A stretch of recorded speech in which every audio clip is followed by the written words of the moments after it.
minded enough to see it. It's more about being caring enough about themselves to be willing to check stuff out. You know, I think focus in this world is getting all, you know, discombobulated and all messed up. You know, just the things people care about these days. You know, how many likes you get on something. Who gives a crap? In the big scheme of things, the number of little thumbs up icons that you have on a particular something will not matter at all. It won't matter. You know, if you have the ability to see a great grandchild or something, promise you, those stupid little thumbs up aren't going to mean anything to you. They aren't. You know, it just I think it's kind of sad sometimes the way things are progressing. But hey, I guess that's just the way it is. So Yeah, you know, that's exactly the case, brother. And you know, we're live. I decided to go ahead and hit us live just a minute or so early, and I'm already okay. recording just because I felt like, hey, it's worth it. Because pretty much everything that comes out of Gerry Kostecka's mouth is golden, baby. And so we got to have this boy at the house and get the words recorded so that we can get them out there. And so, yeah, it is 5 o'clock, and we are going to go ahead and get going live here, Gerry. And Okay. first off, I want to say thank you so much for jumping in here with us today and being so gracious with your time. I know you're super busy with everything you got going on in your life. I can only imagine. And, you know, so I just want to say thank you to start with. And I want to let everybody know, everybody that comes into this show, they know that, you know, I call this the Kong family because I just have to do that kind of thing. You know, it's like my little piece of the pie. You know, why do you think that gorilla got so big? He's out there doing backflips into the jungle, into the pool right at the base of the waterfall, getting under there and guzzling down all that natural Kong's water, you know. And there you go. I just had to have a little bit of fun with it and just figure out a way to, you know, kind of set myself apart and give myself something to work with. But now it's kind of become this thing that I consider anybody that has a Kangen water machine to be part of the Kong family. And I'm like you, I just want to help people. I really and truly want to help people. I've had a lot of people accuse me of just wanting to make money. And it's like, if they only had any clue how little that actually matters to me. I mean, I need money just like everybody else does. We all need money. And like I saw a post the other day, you know, money doesn't matter until you don't have any. And Yep. yeah, you know, that's exactly the truth. And so I do need money, and I'm working hard to try and make it, but I'm not going to make it at the expense of my integrity, and at the expense of stealing it from anybody else. It's just not going to happen. Yeah, I'm with you on that one. I'm definitely with you on that one. Yeah, and I just want to help people. I tell people all the time, I don't care whose team you're on. And you know, something else, Gerry, maybe you could, because this is kind of a question and answer thing, but I'm gonna just give everybody one of the things that really excites me so much about this company that I didn't really even understand until in the last couple of months. Because I learned that once you reach a certain rank in this company, you get to that rank and then you help 3 other people in your downline get to that rank as well. And all of a sudden, boom, you're getting a piece of the entire company for the rest of your life every quarter. And I thought, wow, what an amazing, amazing thing, because it literally has built into the system a reason for us all to help everybody. It doesn't really matter whose line they're in, whose group they're in, whose team they're on, where they come from. It doesn't matter. You want to help them, because once you get to that certain level and help other people get to that certain level, now you get a little piece of every single machine that gets sold all over the world. So why wouldn't you want to help other people sell machines? Why wouldn't you want to help educate other people? Yeah, it's a good point. And that's you're talking about the global bonus pool that is available for -3 and above.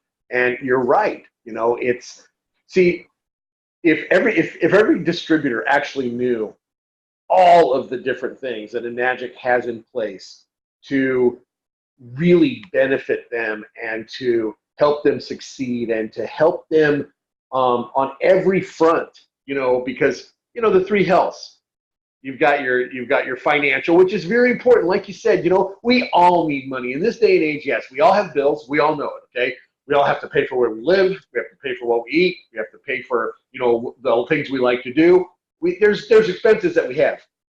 So having a solid financial, you know, not even like something to fall back on, but you know, it's what it is as far as, you know, being able to be comfortable, having the freedom to at, you know, the middle of the afternoon be able to go on and do a live thing like this. It's 4 o'clock in the afternoon here. I'm in California, and the reality is for most people, they're still stuck at work for another hour, and then they're going to go spend the next hour and a half on the freeway trying to get home. And it's like, I love not having to do that, you know, but also, you know, so you've got the financial end, but then obviously you've got the health end, and the water is just one piece. You know, health through hydration is a very important thing for me, but the water, I always say that, you know, getting introduced to the water and starting to take it seriously basically it creates almost like a domino effect. It almost forces your hand to look at other aspects of your life to ask yourself, is this healthy for me? Is this not healthy for me? And for a lot of people, they don't have that. They don't have that first domino to fall over, because that's really what you need. For that domino effect to happen, you have to have something happen within you that gets you looking in that direction. You know, there, because there's ads on TV about different diet systems and new exercise things and this and that. But the reality is those are just fleeting moments that we see for a second, and they leave our mind as quickly as they came into it. But when you've got it that, you know, you start doing something like drinking this water, it changes your mindset, because you are doing something intentionally to try to improve yourself. Because dehydration, I mean, in the United States, most people don't know this, like 85 to 95% of the people in the United States are chronically dehydrated. And dehydration is one of the core causes for a lot of different issues that people can have. So if you start to eliminate the aspect of being dehydrated, it's going to open up so many other aspects as far as health is concerned. And because it's like one of those things, you know, it's like if you all of a sudden took up running, well, you probably wouldn't also take up smoking at the same time. You know what I mean? It's the what you're doing becomes conducive of what you're going to be doing. And so it just kind of changes your mindset and everything. So you've got that. And then the spiritual is kind of open for interpretation, because that can either mean philanthropy, it can mean religious, it can mean self-reflection, it can mean exterior reflection, you know, and what you want to do for the world, your purpose. That's what I tell people. I say, yeah, that third health, it's probably the most ambiguous, but it's probably one of the most important. Because what it really boils down to is, what are you about? What is it? Why in the world are you even here? What are you supposed to, when you're on your deathbed, are you going to be looking back at all the contributions you made to this world, or are you going to be concerned with what you accumulated during your time? Because here's the thing. I know when I'm on my deathbed, I'm not going to give a rat's ass about how much I have in my bank account. I'm not going to care. Not for my sake, at least. I might for my family's sake, but I'm not going to care about what kind of car I'm driving at the time. You know, what if I have the newest computer, if I've got the newest, you know, iPhone 26 or whatever it happens to be, you know, 100 years from now when I'm going to die, you know. But it's like that, I think, to me, is a huge thing that people need to, like, come to grips with. It's like, if we can figure out why we're supposed to be here, what it is we're supposed to do, and we're supposed to contribute. That's supposed to be our legacy. I want people to remember me for things that I did, man. I want them to be sorry I'm gone because I provided so much. That's what I want to, because they're going to be missing out. And I'm hoping that people think I'm a, you know, at least halfway decent person. I know I'm funny. I might not be hey, man, maybe I'm a jerk, but hey, I know I'm funny. At least I can make people laugh, and I know that's important too. So I think that you know, what we all have been blessed with being introduced to, we need to stop taking it for granted. as far as and really realize that we've been charged with a pretty um, major task. We're trying to change the world for the better. I mean, that is no small feat, but it is doable, you know. And if we can all kind of come together and from the same vantage point and look at this thing and say, wow, you know, we can impact the world. It's funny because if you really think about it, you know, Magic sold over 1 million units, more than any other brand has even come close to selling. But the reality is that we have just barely even scratched the surface as far as everybody getting on board with this. And to me, it's almost ironic, you know, because you look at almost every home, at least in America, there's a microwave in almost every home. These things are horrible for you. They're terrible to use for your health, but nobody wants to talk about that or deal with that. But you've got this piece of equipment that has created a convenience. And my thinking is our machine creates a convenience too, because it's very inconvenient to die before you need to. Okay, that's very inconvenient. The convenience of being able to have something on your countertop that can improve your quality of life, man, that's huge. And we can do that for other people. You know, the people that are watching this, they've probably already done this for themselves. But to be able to do this, think about it on a world stage.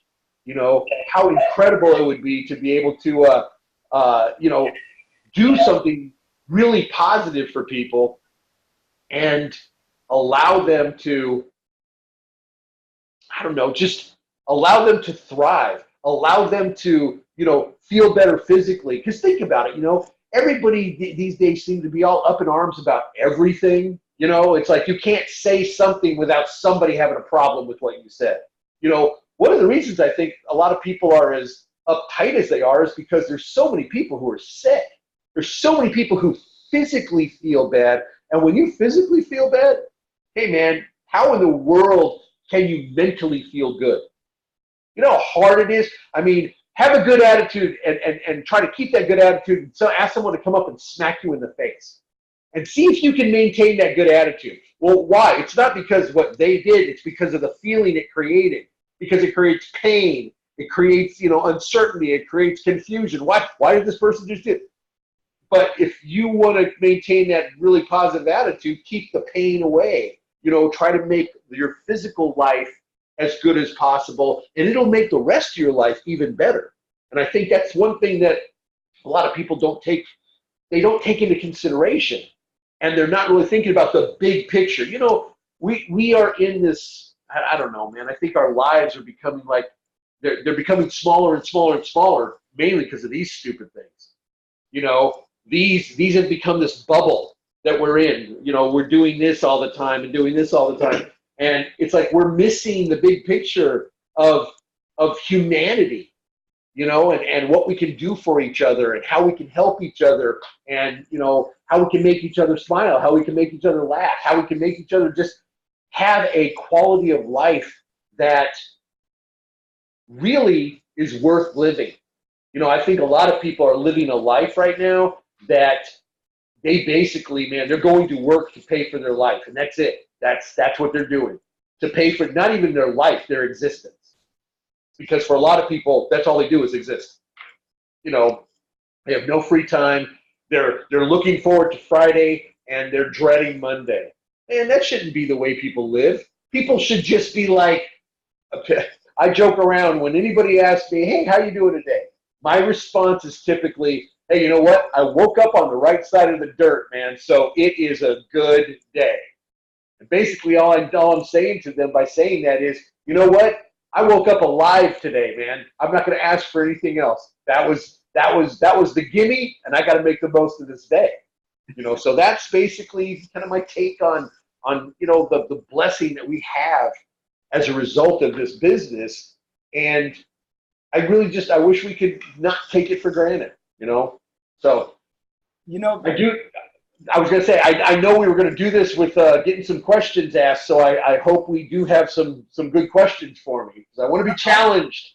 I know I've got a bunch of questions for you that I've put together, and I've got some that have been brought up by people that are not able to make it here today. Okay. But I thought I'd give you something you'll get a giggle out of. When somebody asks me how I'm doing, I tell them I'm doing great, but don't you dare tell anybody. They find out how good I'm doing, they'll make it illegal, and we'll all be in trouble. That's a good one too. You know, we got to have fun doing what we're doing. If you're not Absolutely. you're doing something wrong. And I agree 100% with you, brother, with everything you've talked about, because this company is by far and away the most life-changing thing that I have ever experienced. And for people out there that don't know, when I had my last time clock punching job when I was 19 years old. Now I'm 53 years young, and I have been trying one thing after another, after another, after another, after another. And luckily for me, I have a wife who's like yours, who, if I come home and said, "Hey, sweetie, I'm going to start selling red balloons," she'd go, "Oh, okay. You know, what can I do to help?" Just like what you were talking on Straight Talk the other night. You know, by the way, I love the Straight Talk because that's how I am too. Awesome. I don't like beating around the bush. I don't like blowing smoke up people. Yeah, waste everybody's time. I like to tell people how it is, and I like to associate with people that do the exact same thing, because that's how we can really make a difference in the world. And this thing right here, this company, and what it represents and what it's put together, what Mr. Oshiro has done, I literally every morning get up and ask myself, whose life am I going to change today? And, you know, besides your own. And I've started with my own already. This thing has been so incredible as far as changing my thought processes, the people that I've ran into, just the fact that we all have such an incredible incentive to help each other. I can't stress that enough to people out there who don't know what this is, who may see this down the line, whatever. This company provides the most incredible thing that I've ever seen as far as, you know, helping each other, scratching each other's back, you know, encouraging each other, giving secrets out, all that kind of stuff. You know, it's not, no, I'm going to save that for me and my team and nobody gets any of it. No, you know, that there's very, very little of that kind of thing going on in this company, and I love it. And so, yes, I've reached out to the people that are online. We've got a bunch of people on the live side over on Facebook, and I want to let them all know that if you guys have a question, either type it into the live Facebook on the Con Family page, and I will get to asking that question. If you guys would like to remove yourself from the bleachers and you would like to jump on into the room, I put the link in the comments so that you guys can get in here yourselves. If you come in, just raise your hand and we'll get to you. We'll get you to your questions, because I want questions. I know Gerry wants questions too, and I would like to start off with one that I was just kind of perplexed by the other day. I got this question from one of my nephews who's a water expert. Okay. And I thought this was an interesting question. It kind of blew me away when he asked me this. He said, "If this machine is so awesome, why don't you just send us one?" What would you say to that? I would say, well, my car is pretty awesome too, but I'm not in the position to just give those away. You know, and it's the reason that they're not just giving them away is because they're so awesome. You know, the reality is something that's free is free for a reason, because typically it has little to no value. Something that is expensive for a reason, because it has a great deal of value. So what people need to understand is that this is a consumer product that happens to do some really cool things. It has a price point that is conducive with what it does, you know. So, I mean, if somebody said that to me, I'd be like, why in the world would I send you one? I guess I really don't understand the nature of the question, because if I had even one of my best friends ask me a question like that. Well, if this is so great, why don't you just send me one? Well, crap, because it's so great, that's why I can't just send you one, man. That's why these things have the price tag that they do, is because this actually will do something for you. So what the question is how much do you value yourself? Because if you're looking for handouts and that's all you want is somebody to send you something for free, I'll tell you what, you're going to have a rough freaking time. Because I don't know about, JJ, I don't know about for you, but I know in my life when I want something at the grocery store, they don't just give it to me. I do have to pay for it. And I'm a really nice guy too, man. I get up there and I'm like, I'm schmoozing and being nice and complimenting. They still make me pay every time, man. I don't get it. But no, I would be perplexed by if that question was ever posed to me. Why don't you just send me one? Yeah, and this is I didn't answer it that way. I wish I would have, but I did give him an answer, and it doesn't really matter what my answer was because at this point his reply was, "Oh, so like I figured, you're just in it for money." So wait a second. What does this person do for a living? He builds water ionizer plant, or not that, he builds desalinization plants for General Electric down in the Philippines. Okay, but does he enjoy what he does? I would assume so. So he does it for free then. He doesn't expect them to compensate him for his time. Right? So he's only in it for the money. That's ridiculous. That's a ridiculous statement. As somebody who says something like that, it is a defense mechanism to avoid the real questions, which are, why don't you care more about your health? Why aren't you willing to invest in yourself, but you're willing to invest in other stupid things? Because people are. Let's be real. Just like I did with the straight talk. Let's be realistic, okay? I've seen people they will question me about this, but they will guzzle down a 2-liter bottle of soda. They're the first one in line for the fucking Slurpee day. Sorry about that. I let that effing get out of my eye. I just get very passionate about this stuff. But they're the first one in line at Slurpee day at 7-Eleven with the small little freaking kiddie pool to fill up with Slurpee. Why? Oh, because I'm getting it for free. Really? So you're going to go and you're going to kill yourself because it's for free. Okay. So people just need to do some self-reflecting when they're going to ask a question like that. Oh, so that's why. You must be in it for the money. You know what I'd tell them? I'd say, no, as a matter of fact, I care about your health. I care about it so much. How about this? You buy one, every dime I get, I'll give it right back to you. You want me to prove how? Now, I wouldn't do that for anybody but family or, really close friends. But if that's where they're going to come from as far as the position is concerned, then why not say, well, wait a second, because if you, and I might even throw it back at them and say, let me ask you something. If you were working at a car dealership and you were selling the type of car that I wanted to buy, and I went ahead and bought it from somebody else, would you be upset? Because if you would get upset, then to me, it means you're only in it for the money. Because you should care whether or not I get the best deal and whether I'm happy with my purchase. That should be your number one concern. So if you were upset because I didn't buy it through you, then that's showing something about you. Now, I would, if I had a best friend or some other friend that was working at a car dealership and that was the vehicle that I was going to buy, I would go buy it from them. Why? Because if I'm going to spend my money on something and it's what I need and want anyway, I'd rather give the money to somebody I know and care about. Why would I want it to give to some random stranger?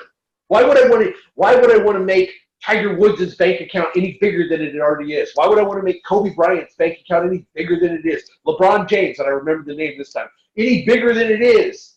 Why would I want to do that? Over letting you, somebody that I like, somebody that I know, somebody who I know could use the extra funds, and if I'm getting something out of it, who cares who's getting paid? Who cares? If I'm happy with my purchase, if I'm happy with what I got, I don't think who's getting paid as a result should ever be a consideration for a person. Because really, what difference does that make? I mean, does it make a difference? I don't think it does.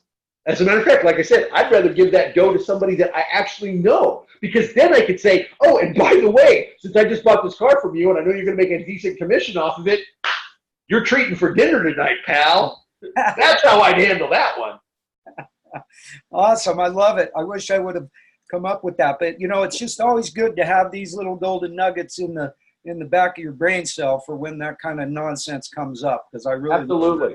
And so I know that Sean here, he put in something into the chat box, and he's got a question for you. So, Sean, why don't you fire away, brother?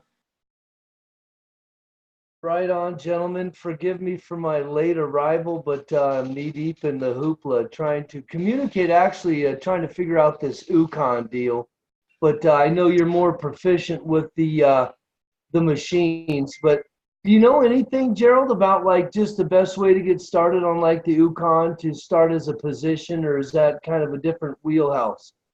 It's kind of a different wheelhouse. I can tell you this, with the way that they have the situation set up now, as far as the UConn is concerned, the UConn new annual subscription is probably your best bet. It actually saves you money on both the long-term and the monthly payments. It also, let me tell you why I think the UConn actually works out really well for, okay? So let's say that you're an active distributor and you've got a decent-sized group. You're a 6A or above, and the reality is that for your team to be successful, you need to be able to focus more attention on them than you're doing for your own growth. When that happens, having the UConn, it accomplishes two things. One, it allows you to have a supplement at your disposal that is excellent for your health. That's first and foremost. The second thing is it is automatically qualifies you for override commissions. Normally, you have to be qualified with one sale every 90 days in order to be qualified for override commissions. And so everybody's on the same page with what an override commission is that a direct commission is I make a sale to a person directly, my name's on that application, and I get cut my commission check. Now let's say that, Sean, let's say that you're in my group and you make a sale and you're below me and there's still points left when it gets to me. The commission that I'm receiving, that's an override commission. Right. That's a commission that's created by someone else other than myself. Now, in order to be fully qualified for that, you need to have one of two things. Either you need to have made a sale within the last 90 days, personal direct sale within the last 90 days, or you need to be on UConn subscription. Now, if you're on the annual, you're covered for the year. You don't have to worry about your own personal sales. And the only reason that that can be important is that, you know, sometimes, especially when you get a brand new person, you need to focus attention heavily on that person. And having to worry about your own sale can take away from and become a distraction for you in supporting your team. So if you realize it, and Sean, I know you know all of this. I'm really more saying this for the betterment and the benefit of the people that are on this. As far as building below that, it's just like any other position. If you want to start placing, you know, some of your sales under that, because you don't have to worry about your direct anymore because it's already qualified. Yeah, it is a good way to build, to give yourself that additional depth, I guess. You know, you're going to be double dipping basically is what you're going to be doing, because when those sales happen, you'll get the commission based on the rank that your UConn position is.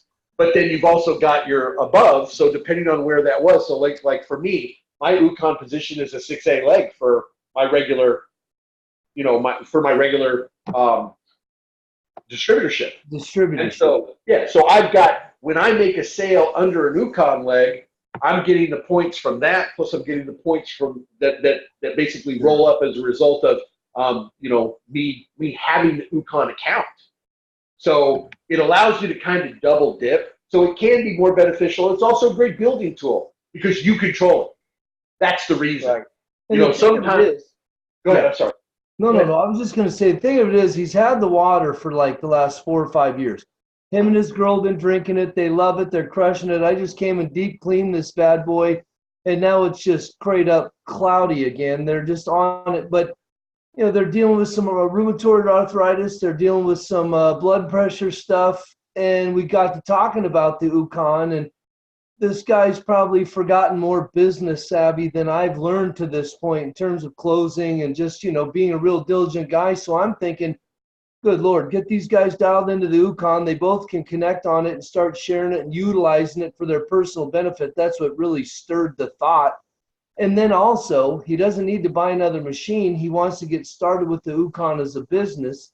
So that's kind of like, you know, how to figure that out. And, you know, in talking with Edlund, and JJ wrote something really helpful to a question that I'd asked McGaffin in another Kangen water group. So I get that on the leverage level, but they just want to get started with the UConn. I just want them to get it so they can start greasing the zerts in their vehicle again and start understanding the profound power of it with Kangen water. Right. And so it was just a matter of just that, trying to figure out the best way to get them going. That's, and you say the year, dialing in for the year covers everything. It saves them a couple, $300 if I'm not mistaken. Yep. Is that correct? Yep. It actually saves on both the down payment and the monthlies. Yeah, yeah. Because I got him basically sitting here with me, and it kind of snuck up on her because she just came in from work, but he's been earholing it. So yeah, that definitely helps. And we can get that part of it ironed out. Gerald, another question, if I may, real quick. And again, this is your wheelhouse. Now I know you're like stepping up to the plate in the home run derby, and I want to throw you batting practice so you can serve these. I've got a gal in Helena that I was going to put on board with a friend of mine in Helena, Christy Connor, and this girl started puckering up financially, and she went and bought an Air Water Life ionizer. And I guess I know, right? So my question is, on the level of like helping her understand, because I want to send this to her. I want her to be able to understand that you are the guy. I've edified you on plenty of levels. It's just not been able to connect personally. So I think it'd be awesome to be able to give this question and just be able to have it addressed directly and specifically and, you know, professionally and sincerely about the deficiency or the comparison. You know, and I'm always telling people a Pinto versus a Rolls Royce and using some of that. But can you maybe give me or give us watching just a little 101 on just how much of a knockoff that is? You get back to quality versus cheapness. You were talking about that earlier. Can you maybe kind of explain that in that context a bit? Sure, absolutely. And Air Water Life, I happen to be very well versed on. I have a special report that was done directly on that company. I don't know if you have a copy of that, Sean, but if you don't, you will. Wonderful. Okay, I'll send that over to you. So basically, a few of the things that you need to understand about that particular company, okay? The first is they're not an ionizer company, okay? They sell a private labeled ionizer that is made in, I believe it's Taiwan. I'd have to check to verify that, but I'm pretty sure it's Taiwan. That's where it might be Korea. It's either Korea or Taiwan, but it's a machine that's made there. I had to do a lot of very in-depth research on this, but what I actually discovered, I found the company who makes it for them, and I found how much these things actually cost on a wholesale basis. And it's in the special report. So when I send that to you, okay, you can have her take a look at it, because I actually have screenshots from the company itself. I contacted the company itself. You know, that's one of the things that people have to understand. Like when I put information together, I get very detailed about it, because I want to make sure that I've got all my T's crossed and my I's dotted. You know, that's just the way that I like to do stuff. And I like to be as thorough as possible. And it's funny, because when I'm doing these special reports, I'm doing the research for it, you know, I'll have an intention in mind. It'll be like, okay, I intend to try to find out this information. And then I start going down the rabbit hole. And then all of a sudden, I find it. And it's like one of those aha moments. I'm just like, oh, you know, that's what I was looking for. Because it kind of puts I'll give you for example, on that particular company's website. And from now on, and I don't know if you saw my Straight Talk video that I just did. Okay, so from now on, any other brand that's out there, I'm just going to call them the leeches. I'm going to call them what they are. So the leeches.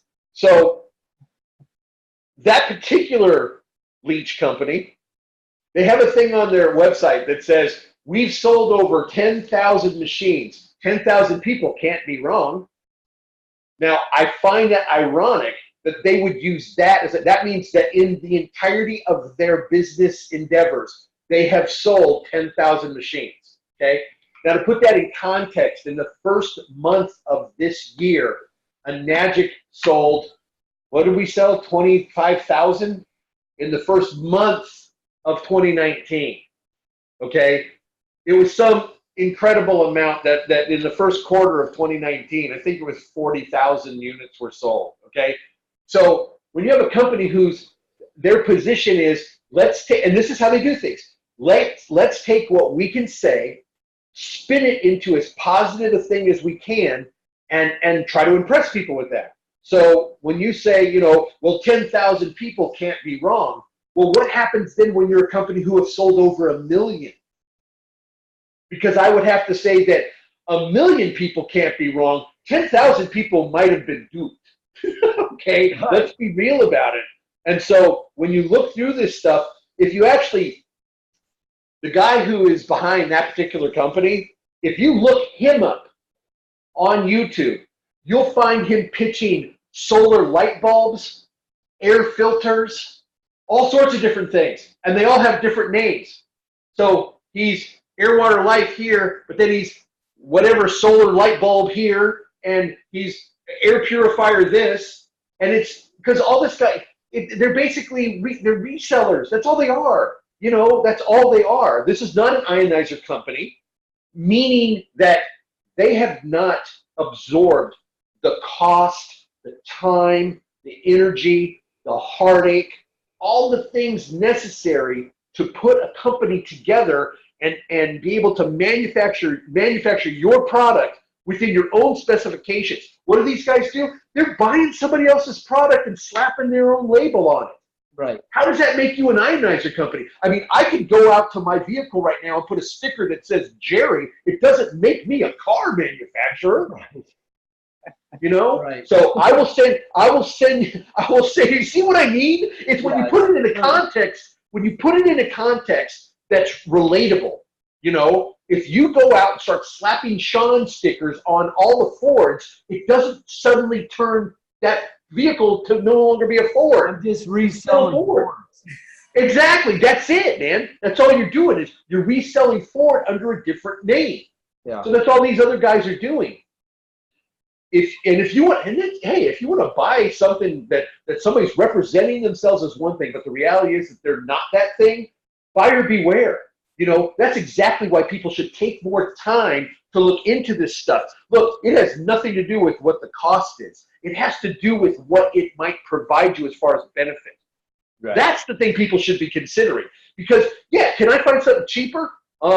Yeah, you can find something cheaper. It's very easy. Just forego quality, forego, dependability, and, forego benefit. And you can get something dirt cheap. I mean, I joke around. You've seen the picture that I have with the 2 cookie jars that are put together, and basically it's called an ionizer. It's $219. Hey, yeah. If somebody wants to save money, fine, go buy one of those. You're probably going to electrocute yourself, but hey, it's at your disposal. Because people have to get past. Look, what I'd like to try to remind people of, okay, is that just because something, look, you can put a Mercedes and a Hyundai next to each other, and you get in the same color, both 4 doors, and you know what? They have more in common than in difference. Okay, there's more things that are common, but if you get into a crash with your family in those, if you shut the door and listen in those, you'll hear the difference. You'll feel the difference. So what's the real difference then? Are you really paying $30,000 more so you can have a Mercedes emblem on the front of your hood? Or are you paying $30,000 more because there's $30,000 worth of research, development, quality, manufacturing, all those things into it? And I think if a person is, if they're using common sense and they're being realistic, then we all know that price is indicative of quality. You want to stay in a really good relationship, do not go to the 99-cent store for your anniversary gifts. Right.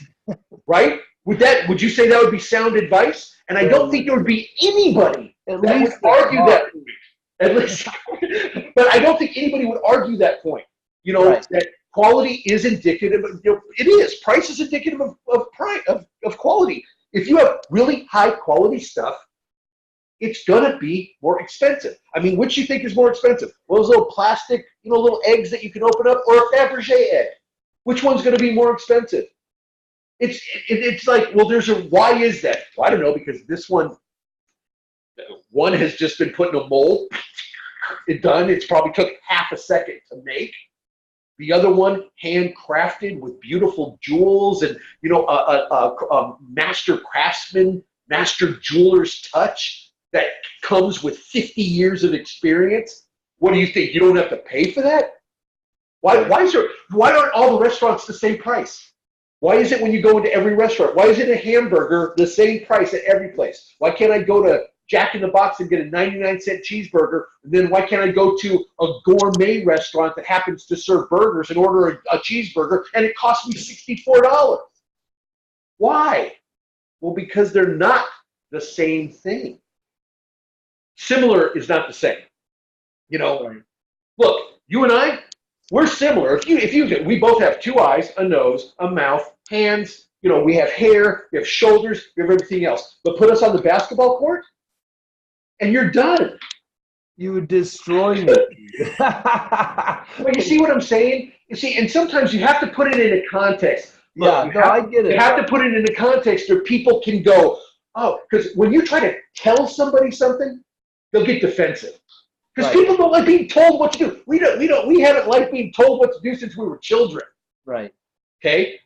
But if you can provide information that the other person can come to the conclusion themselves. Now, it's okay if it's a conclusion that you wanted them to come up with, but allowing them to come up with it themselves, it changes the dynamics of the entire situation. Right.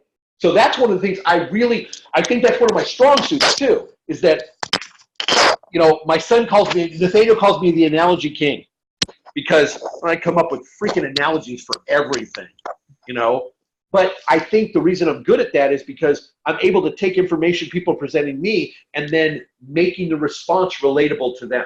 So they understand, and they look at it differently. And they're like, oh, wow, you know what? That's a good point. I mean, look, they both tell the same time, but if you think that a Timex and a Rolex are the same thing, you have been living under a rock. Right. Right. So I will send you that report, though. I will send you that report, and it's going to be extremely eye-opening for your person. No, and I'm going to share it abroad. I appreciate you, bud. You're beautiful. You're exceptionally proficient with your knowledge, and we're just humbled that you're willing to share it with us. Yeah, amen. It's my pleasure. I know, Gerry, I've had people on the live side asking if they can get that report as well. So maybe if I don't know if you have it in. Here's what you guys need to do. Okay, so on my team, and it's not a team. This is just a resource website. Going6a.com. Okay. If you go to so it's GOING, the number 6, the letter A.com. Okay, you go to going6a.com, and there is a printable resource library link. Click on that link and then read the top part. There is a special password protected area where I have, it's like 15 different leech reports that will give you insight to different companies, different brands, just different stuff that as distributors you might be faced with. What I recommend is follow the instructions on that first page that says what to do to access it. Do it. Once you access it, download every single one of those reports. Make a file on your computer or your tablet or your phone or whatever. Call it the leech reports, and then save them there so that if you come into a situation where there's a specific brand that you're dealing with, you can go there, and most likely it's going to be there, because I did reports on the majority of the ones that and I don't want to say cause us a problem, that attack us.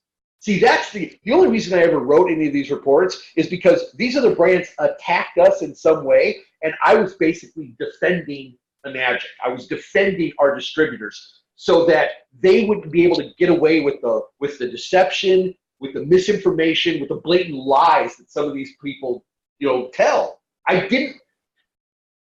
It's really funny because, I'm not the biggest guy. That's why the joke, for the people who don't know Sean Wetzel, he's like 9'8". Okay. He's a very, very big guy. He's a great basketball player. So that's why I said that as far as the basketball thing. Okay. I'm not a huge guy. I'm just under 6 foot tall, but I'm solid. But when I was a little kid, I was a little kid. I didn't go through a growth spurt until I was 15 years old. I got picked on. And as a result of that, I don't like bullies. I don't like people who do things to try to screw with somebody else. It really gets my goat, okay? And that includes lying to people to try to make a buck at our expense and at the other people's expense. So as soon as some of these other companies started throwing their junk out there and saying this or that, or I was just like, I don't think so. Because, fine, you want to bully me? I've changed since I was this little tiny kid. You push me? This isn't a California fight where we push each other in the chest a couple of times. You put your hand on me, I'm going to smash your face in. That's just the way it's going to be. It's going to be reaction. And that was my reaction to these guys. Why? Because as far as I was concerned, they were pushing our distributors. Because just so you know, I don't ever have a problem with it. But the reason I don't have a problem with this is because when somebody comes to me with a question about one of the leeches, I already know all the information because I've already done all the research. But when you have a brand new person who they're so excited, and then all of a sudden, man, somebody does an internet search and they find one of these guys who have populated the first couple of spots with a paid advertisement, well, now it creates this air of doubt for the other person, and they're sitting there going, wait a second, I was trusting you, but now this person's telling me that I shouldn't trust you. And it's like, I needed to make sure that they understood who that other person was, because you need to consider who it is you're listening to for your information. If you're listening to somebody who knows their stuff and there isn't a hidden agenda, that's the type of person you should listen to. But to think that somebody who is a salesperson, that's what they are. They're salespeople.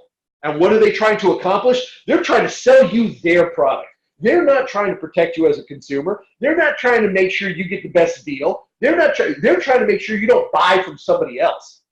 That's all. That's all they care about. And if you don't believe me, try it.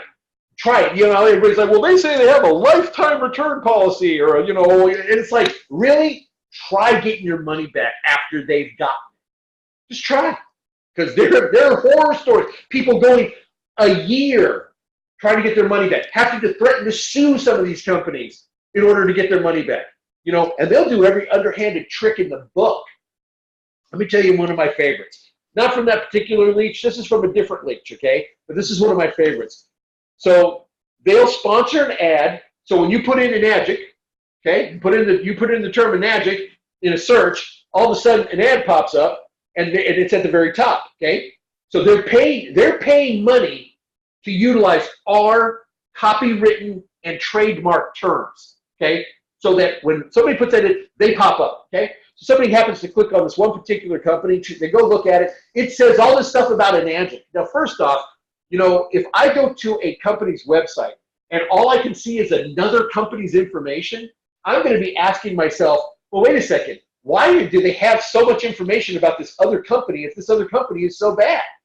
Why do they have nothing but stuff about this other company if they're saying that they're better? Then why are they talking about this other company? If you go to a website that's of a very high-end product, you pretty much never see another brand mentioned. Why? Because as far as they're concerned, there are no other brands. Okay? Well, you happen to click on this one, and you decide that you're going to call them up and get some information. So you call them up, and then they tell you, oh, wow, your timing's fantastic. If you purchase your machine today, I can give you $500 off of your purchase. And the caller goes, wow, man, I thought I was going to save money already. Now I'm saving even more. And then they do this. But it's today only. I want everybody in the world to know, when they tell you it's today only, it's not today only, okay? It's not. It's today only, tomorrow only, the next day only. It's not today only, okay? But they'll use that as their stuff. Today only, or you're not going to be able to take advantage of this. So then people have fear of loss. Oh no, I'm gonna miss out on this discount and everything. So then they go ahead and do it. They get the machine. They're not happy with it. They contact the company back and say, hey, look, you said you have this lifetime warranty, lifetime return thing, or if I don't want it, I can give it back. So I've decided I don't want this. Oh, I'm sorry. There's no returns. As soon as you accepted the discounted offer, that made it a wholesale purchase, and there are no returns of wholesale purchases. That's one of the games that they play, and they have done it to numerous people. So that's the kind of stuff that, when it comes to getting one of these machines, just like I said to Sean, people need to get past the cost and look at the benefit, okay? If you're looking to discount, this potentially could be a life-changing piece of equipment, okay? Through the ability to eliminate chemical cleaners, the ability to have the highest quality drinking water available that's going to actually provide you with the level of hydration that you need in order to create a foundation for good health to be built upon. It provides that, okay? When you start looking for discounts on something like that, then all you're saying is you don't care about your own health. You care about the discount. You care about the price. Because I can tell you this for me. If it's something for my own health, I want the best of the best. Let's say that I needed a surgery. My appendix were rupturing and I needed to have appendicitis, okay? I would not go to the hospital and say, okay, before we go any further, I was wondering, can you give me the guy that finished last in his class to do the surgery? Because I'm looking for a deal. No, I'm saying, give me the best guy you can give me, okay? Give me the best guy that I can afford. Why? I'd like to come out the other side unscathed. So if you want to look for discounts, hey man, look for discounts on stuff like paper plates, okay? That's where you can get a discount. You might wind up with some spaghetti sauce on your pant leg or something, but at the end of the day, you're not going to really be any worse for the wear. You start discounting things that are really important, you will start dealing with things called consequences. I know a lot of people don't know what that word means anymore, but you're going to be dealing with consequences that you probably don't want to. Okay? So it's really important that when you're talking to somebody, put things in a perspective that they can relate to, and saying stuff like, hey, what would you want? Would you want the best? Look, I love doing this one. I'll ask a person, okay, let me ask you a question. Who do you care more about than anybody else in this world? Honestly, don't just tell me your wife because she's in the room. Don't tell me your mother because she's in the room. Don't tell your kids because they're in the room. Who is it that you care about the most in your life? That if it came down to the two of you were there, one of you had to die, and you love the other person so much that you would forego your life. Who is that person? And whoever that person happens to be, maybe it is their mother, maybe it is their wife, maybe it is one of their children, or all of their children. But no matter who it is, I would ask them this. Okay, so if you are going to get something for this person to try to improve their life, would you want the best that you could get or the cheapest that you could get? Honestly. And I don't think you get a whole lot of people that would say the cheapest. I think they would say, I'd want the best. Why? Because I care about this person that much, to that degree, to that extent. And when that happens, it changes the dynamics of the way that you do things. Because for anybody who's watching this right now, ask yourself this. Have you ever sacrificed anything for somebody else? And if you say yes, then you already understand the core principle. You do sometimes have to make sacrifices in order to get things that will be better for you in the long run. And really, at the end of the day, if you think about it, the difference between a Hyundai and a Mercedes is roughly $25,000 to $30,000. Okay, the difference between the best leach machine and our crappiest machine is and I don't even decide if crappy is. It's the lowest standard. I don't even know. It's our worst is better than their best, you know. But it's like even if you went from what they consider their best to what we consider our best, the difference is only like $2,000. In some cases, $1,000. So in the big scheme of things, if this is a product that has the potential to last you 25 or 30 years, is $1,000 difference really that much when you really break it down on what you're getting? You know, people have to be more realistic than that. Because here's the question. Why in the world are you even buying a car? A good pair of tennis shoes are much cheaper. Right? Run, Forrest, run. Exactly. But so why is it that a person buys a car? It's not because it gets them from point A to point B. It's how it gets them from point A to point B. In a certain amount of comfort, in a certain amount of speed, in a certain amount of dependability, in a certain amount of enjoyment. That's why they spend that much money on it. That's the difference. And safety. Hey, yeah, and safety.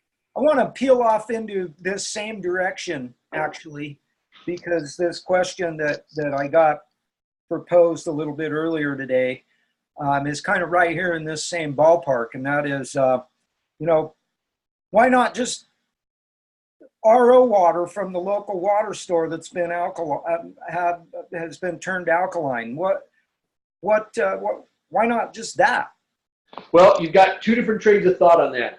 First off, there's two different types of alkaline water that's available at water stores. Okay, actually three different types. So you've got, or stores in general. You've got the bottled alkaline water, and those have basically they have been mineralized in order to get to achieve their alkalinity. Okay, because we already all know. Look, if we have the basic foundation of the technology itself, okay, we know that it's the ionization process with our machine that splits the water into an acidic and alkaline state. It actually it splits what's inherently already in the water. It just splits it up. Okay, and then we drink the one that is the alkaline.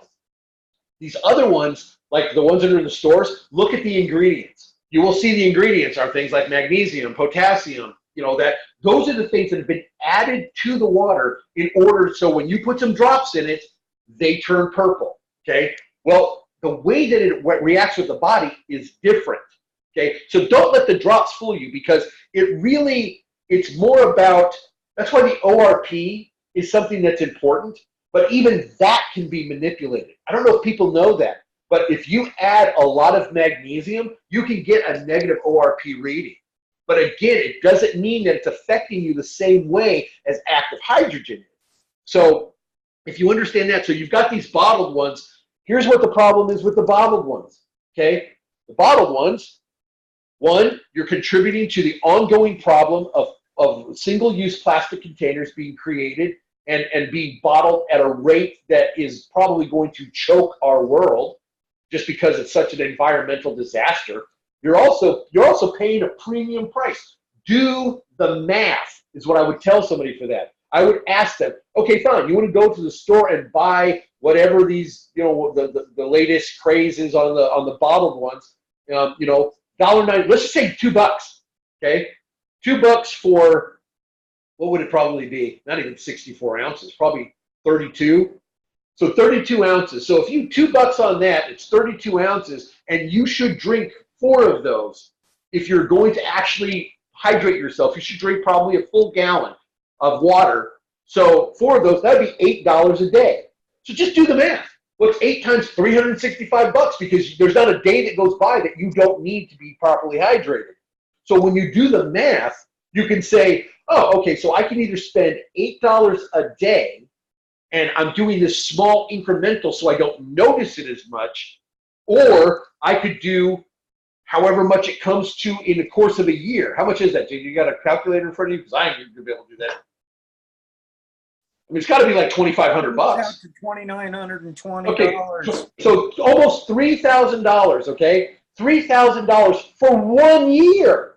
So which would make more sense? To buy a $4,000 to $5,000 machine that will make the stuff that's actually better for you, eliminates the entirety of the bottled water issue when it comes to contributing to this ongoing single-use plastic abomination that's been happening, and saving money, because after the first year, that's almost $3,000.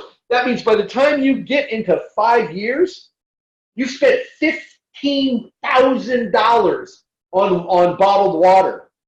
Now, I spent $4,000 for my SD501, and I've had it for 11 plus years. I'm in my 12th year. This is the 12th year that I've been in this thing, okay, for $4,000. Which one makes more sense? It's pretty obvious. So if you're a savvy consumer, you'll break it down. You'll figure out which one's better for you. Here's the other thing, too, is now there's some of these water stores.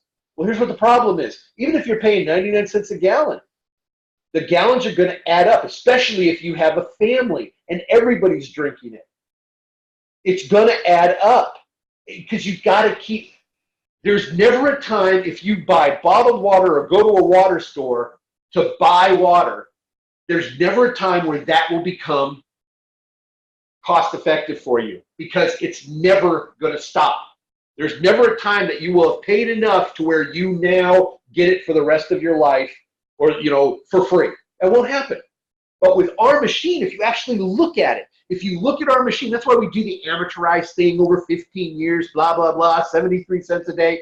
Okay, well, let's just, if you take that breakdown, 73 cents, let's call it a buck, okay? Let's say $1 a day for 15 years is what it would cost for the machine, for the maintenance, for all the replacement filters, everything else, okay? $1 a day. But then after that, it's already all paid. The only thing you'd need to do is buy your filter when it was necessary. But the machine's paid for itself already. It's not going to cost you anything else. So when you look at it like that, it's like, well, wait a second. You know, maybe if I'm really a savvy consumer, that's another thing too. A lot of people think they're savvy consumers that aren't. And maybe they need to stop for a second and say, wait a second, what does being a savvy consumer even mean? Does it mean I look for the cheapest thing, or does it mean I look for the best value? Because to me, if you think you're a savvy consumer, you're looking for value, man. You're not looking, and I mean real value. Value means what you're getting for your money, okay? That's why I think it's funny that they call the value menu at fast food value.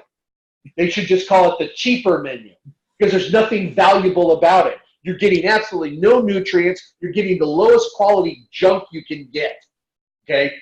There's no value to it. I think that's one of the things that is hurting our society is we have been presented with terminology that now represents something other than what it should actually represent.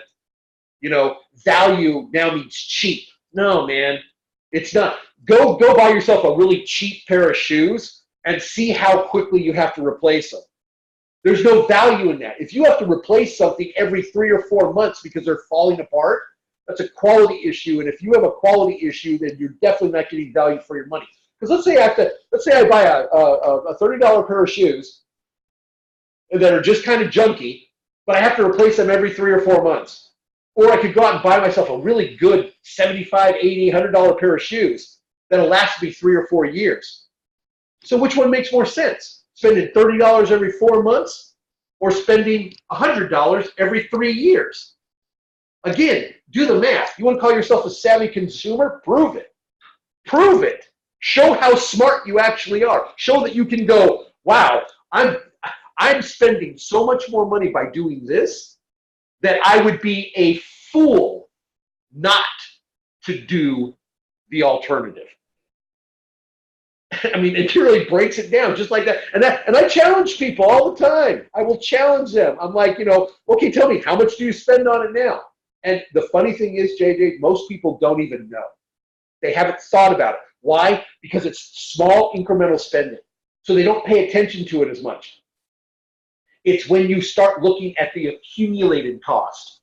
Then all of a sudden it's like, oh my God, I've been spending my kids' college fund for this or that. You know, it's like, it really is. And it can become substantial. I mean, it's funny. The only time that I buy cleaning products is for demonstration purposes. How freaking weird is that? Think about it, 12 years. The only time I've bought 409, Windex, any of that type of stuff, Clorox cleanup, is for demonstration purposes. I have not purchased those things to clean my house. So I'm saving money there, but I'm also saving my own life because now I'm not constantly like exposed to those chemicals. Because I know, and everybody's like, well, they're in jars. No, they're not. Because if you think that those containers that hold those chemicals are keeping everything in, then explain to me the smell of the aisle in the grocery store where all of these chemicals are sold. Why does it smell like them? It's because the chemicals, they're leaching right out of the plastic. Right. They're leaching out of there. So that's why you can smell it like that. Well, that means that when you have those under your kitchen sink, it means that same toxicity is in your house. Just because it's not consolidated like at the store, you might not be able to smell it as much, but it's there. And there's studies that have actually said that people who work from home or don't work and they're at home more are more likely to develop certain cancers because of exposure to chemical cleaners. So, I mean, it's like when you start looking at all the different pieces, all of the different pieces of the product and what it can do for you, this isn't just drinking water. This is life water. That's really what this is. This is water for your life because it handles so many different aspects and so many different things that it can do. That's what you should be looking for. That's what creates value. You know, if you're just looking at this, well, how much do I spend on my drinking water? No, that's only one. That is one part of the overall consideration. You need to look at everything else. And once you start looking at everything else, like I said, you'd have to be a fool not to recognize the value in our product over the alternatives. You know, may I add, listen, I just went to I'm back in Billings where I used to live. I just went into Montana Harvest, and this gal comes up with a big glass gallon jug, and she gives it to the lady. She takes it back behind the scenes. I couldn't look at the machine, but she's charging her $5 a gallon for electron water, and they even had the proficiency to write it on with a marker. It's electron water, and I says, can you give me any insight as to your machine? What kind of machine makes it? Is it an ionizer? She says, well, yeah. That starts with distillation. Well, I did everything I could not to just crack up and laugh. And I was like, okay, so is that a local deal or is it, you know what?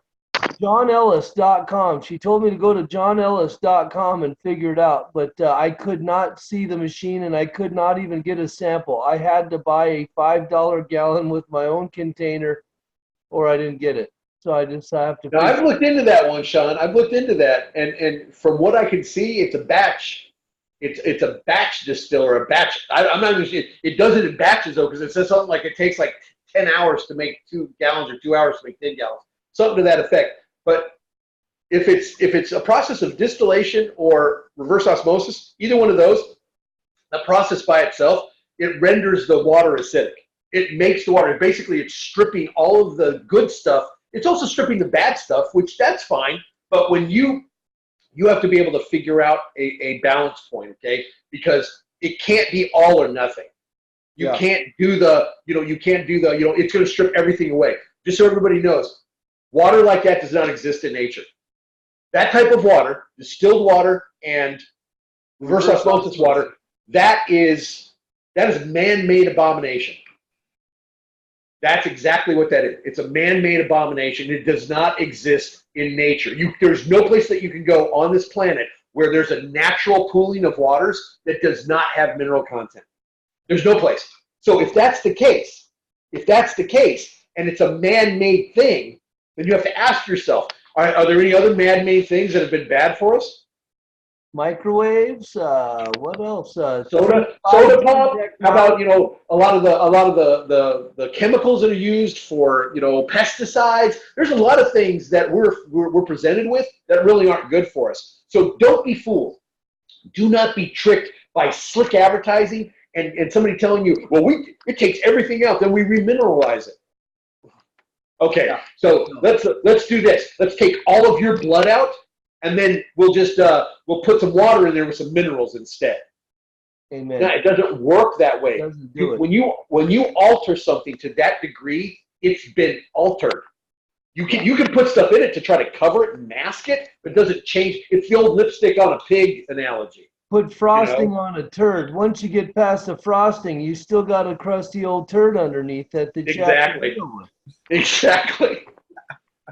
Hey, listen, just before, I got to interject. Now, you were giving me all kinds of love being like 9 feet tall and all that, and I appreciate that, but I got to deflect that beastliness back to you and show you this.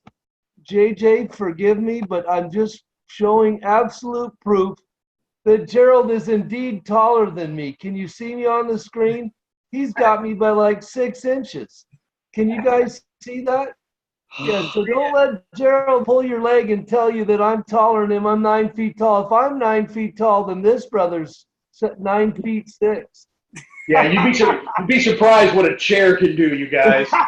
That's You're not supposed to let the cat out of the bag. hey man, I've got to. Hey, look, I've always told you that I look up to you, and there's only one reason I do. God bless you.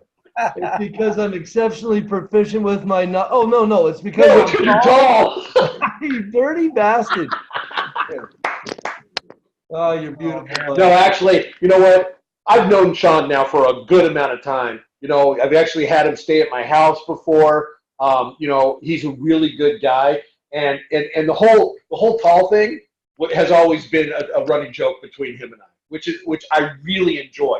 Now, the reality is, well, I might not be anymore, but I was a really good hoopster. So in my day, I could have given him a run for his money. These days, I don't know, man. It's I probably get a lot of swatted, but you know, who knows? Who knows? No, you're awesome, bud. Appreciate you big time. I just had to throw that in there just to try and edify you a little more than you already worthy of. I don't. Hey, man, my head's big enough as it is. I don't need it. And if people don't know who I am, then they're not paying attention. You know, because I try to. Well, you know what's really funny is I was actually thinking about this. People might not know who I am, but they know what I do because there are stuff that people are getting on a daily basis that they have no idea that I was a part of. Which is it's cool to me. I don't mind being the guy behind the scenes. I really don't. I saw somebody had a question about something earlier when he said about, well, what's the difference between the machines, you know, the least expensive to the most expensive when it actually comes to the benefit. And I'd like to address that real quick if I may. So when I explain the difference machines to people, I want to explain it in a way that is relatable to most people. Okay, nice shoes. Relatable to most people, at least in the United States. And one of the things that I think most people in the United States can relate to are automobiles. Why? Because it's part of our culture. You know, the car, the automobile, it's part of our culture. So when I explain the different machines, and I say, so each machine offers a different level. So the level of R to me, if I had to compare it to a vehicle, I would say the level of R is kind of like a golf cart. Okay, it's great for running around town. You know, if you live in a small community and you want to go from your house to the community center or whatever else, it's just for quick small jaunts. Okay, it's not for a huge family. It's maybe more for, you know, one or two people with maybe a couple of pets. But it's smaller, so it provides less benefit. So maybe like for somebody who's retired, because they're getting the water directly out of the machine, and they're around the machine more often. Okay. Then when you move up to the next level, you got the Junior 2. Well, the Junior 2 is like a 4-door with, you know, or a 4-cylinder with, you know, kind of a basic model. It's still got everything that you need. It has a little bit more power, so it's going to be able to get you to a little bit more places. And if you continue to go up, then you get to the SD501. Well, the SD501 is kind of like an 8-cylinder. You know, it's got more muscle, it's got more power, it can handle more stuff. You can load up the kids in the back with no issues. And then you've got the K8. Well, the K8 is, you know, it's got all the bells. It's the 12-cylinder with all the bells and whistles, and it's got the power windows, power door locks, the state-of-the-art, you know, sound system. If you think about this in the capacity of vehicles, they all pretty much give you the same thing, but it's a different experience, and it's really for a different thing. You know, like the Super, well, that's like a semi. So how many people really need a semi? Not many people. Most people, if you're going to get a semi, it's because that's the business that you're in. So if you think about that, I don't know what just happened there, but hopefully we're still on. Yeah, we're still on, brother. Okay, there you are. Jumped out. I think Sean needed to do something. So, but basically, you know, that's how I kind of explain that when it comes to the benefit is that, you know, each machine has what it can do. But if you understand, look, if the person that you're talking to is a little old lady from Pasadena with a couple of cats, it's good. Her needs are going to be different than a family of 5 with 2 cats, a dog, and a fish named Harry. You know, it's going to be different. What they need that machine to produce for them, you know, the ongoing usage, you know, the fact that they're going to be taking it out of the house. They need to make sure the properties are able to maintain longer because they're going outside the house. Whereas, let's say you have a retiree who doesn't leave the house very often, they might not need an SD501 or a K8. And in this project, this really is about providing people with what they want and need. It's not trying to get them to buy the most expensive product, because if that was the case, then the Super 501 would be the top seller. But it's not. You want to know why? Because there's not that many people who need that to be the product that they purchase. Yeah. Amen. And hey, Patrick, I'd like to just kind of address one thing that comes to my mind about that particular question. For me personally, one of the biggest things for me when I got my Kangen water machine was the first time I ever cleaned off vegetables. And I saw the stuff that came off of my vegetables. And the truth is now, 2.5 years later, I've cleaned stuff out of my own garden. And I've cleaned it every time I pull anything out of my garden. I always take half of it, put it in tap water, half of it, put it in Kong's water, and then I see what happens. And each and every time, it absolutely boggles my freaking mind. I don't know what's in it. I don't have a clue. It's my own garden. I have some of the very best water in the world. I am really blessed here where I live. I live right next to a mountain. Water goes off the mountain down into a deep well aquifer, gets pumped up into my house. It gets no chemicals into it whatsoever. No chlorine, no fluoride, except for naturally leaching stuff that's coming out of the earth itself. And yet, every time I clean stuff off out of my own garden, it freaking blows my mind. And I don't know what's in it. And I really would love to learn how I can take that stuff and get it to some sort of a testing laboratory to actually start finding out and documenting what in the hell is in this water that's coming off of my veggies. Because on the one side, on the tap water side, it's perfectly clean, perfectly clear. On this side, it's gooky looking, ooky looking, like, what is that? So my point of this is that I think personally, everybody else needs to make their own decisions. But I always tell people that Kangen water is way more than just drinking water. It is water that will do all kinds of things around your house. It will provide you with so many different things. So at the bare minimum, I always tell everybody, you want the junior, because it gives you all 5 of the main waters. It gives you the water you can clean your vegetables with. It gives you the disinfectant that you can get rid of toothaches like I did, saved me a lot of money on dental bills and that kind of thing. And I always say, Kong doesn't cost. Kong pays, baby. Kong pays. He doesn't cost. But yeah, I had to just kind of jump that in there. And then, Gerry, I'm not sure whether you saw his other questions that were health questions. And can you take a minute and read through those and see if there's anything there you can answer for him? Well, I can't even see the questions. They're in the chat. Of what? In the chat down on the bottom, if you go to the bottom of your screen and hit that chat button. I don't even see a chat button on mine. Oh, you're not seeing that. Okay, well, let me pull it up real quick. I'll pull it up and read it. He says, I've just been diagnosed with a degenerative muscle disease. My legs are at 3/4 damaged. I'm reading at side effects that some are listing: hand tremors, muscle twitching. For what's with the immune system, my understanding is that it boosts it. So excellent for someone dealing with an illness of the immune system. I would love to hear your feedbacks on that with Sean and Joydalyn. He's with Sean and Joydalyn, and he's currently figuring out how to get this awesomeness onto his countertop. So here's the deal, okay? Instead of thinking about how does it get improved, you need to think about how did it happen in the first place, okay? If we start looking, so let's say that you're the perfect picture of health, okay? Then, and that's pretty much when you're born, for the most part. You know, that's when we are, you know, our skin is the most supple, our system is pure, hasn't really been messed up. I mean, just so you know, what JJ's washing off of that is in the air. It's pollution. That's bad.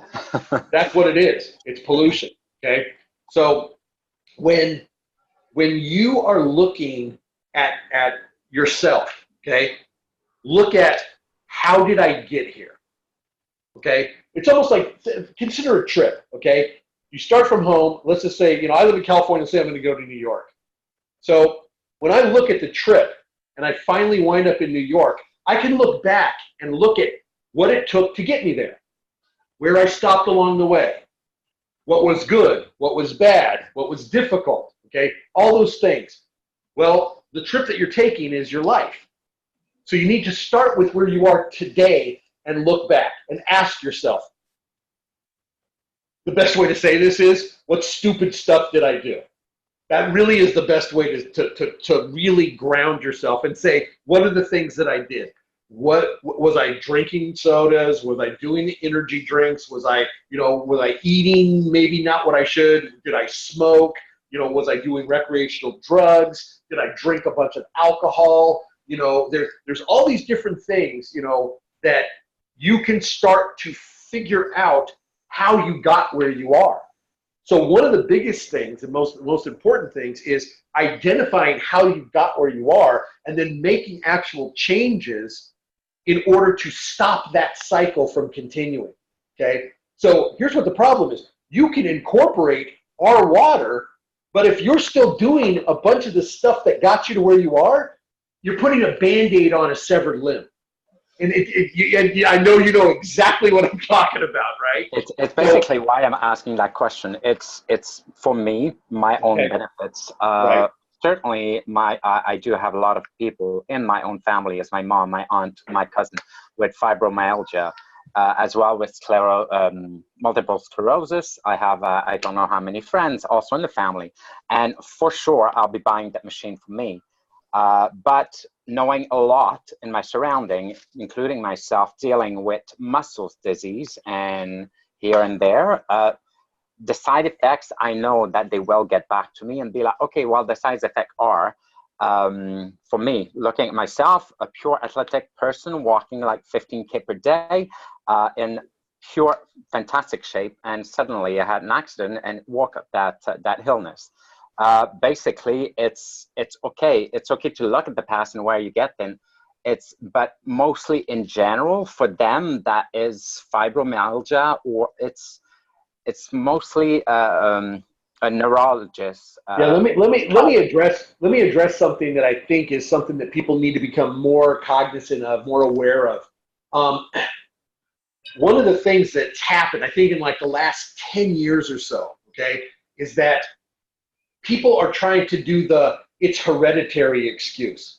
Because if something's hereditary, then it's beyond your control. Yeah. You know, but that's, you know what I mean? So a lot, I mean, it seems like even the medical industry wants to try to say hereditary plays such an important role, because that way it lets you off the hook for personal responsibility. Yeah. But if you really look at some of these things that have been classified as hereditary, it's not hereditary, it's lifestyle related, you know, because you'll be like, you know, well, I've got high blood pressure and diabetes. So did my dad and so did my grandfather. And then when you look, you say, oh, really? So what were your diets? Well, meat and potatoes. That's what we all ate. Yeah, well, was anybody in your family not affected by this? Yeah, just my crazy sister who's a health nut. You know, she's a vegan and it must have bypassed her. Now, we all know that typically doesn't happen. There isn't a bypass. If it's in your DNA, it's there, okay? So yeah, that's one of the things that I think people, they really need to get to the point where they have decided, I'm going to take personal responsibility for my health. This isn't the government's responsibility. This isn't my health provider's responsibility. It's not my doctor's responsibility. It's not my nurse's responsibility. It's my responsibility, you know? And once they do that, you know, I can't tell you for sure what will happen for you, but I can tell you this. When you become properly hydrated and your body is working the way that it was supposed to, that it was by design made to heal itself. The human body was not made to collapse and take a crap after 30 or 40 years, okay? The human body was actually built to last 100 to 130 years.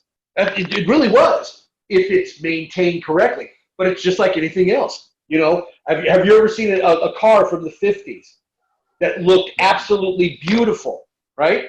Looks absolutely beautiful. But then you see a car that's 2 years old, looks like a piece of crap. Why? It's not the car. It's who's taking care of it. Mm-hmm. It's who has assumed the responsibility to ensure its well-being. So if you can have a car that's 60 years old that looks like it just rolled off the showroom floor, but you can have a car that's 6 months old that looks like a piece of junk, that's about decision making. That has nothing to do with hereditary, has nothing to do with weather conditions, has nothing to do with any outside stuff. It has to do with what a person's decided to do. And that's at the very beginning of this, I was talking to JJ about the water a lot of times acts as a domino effect.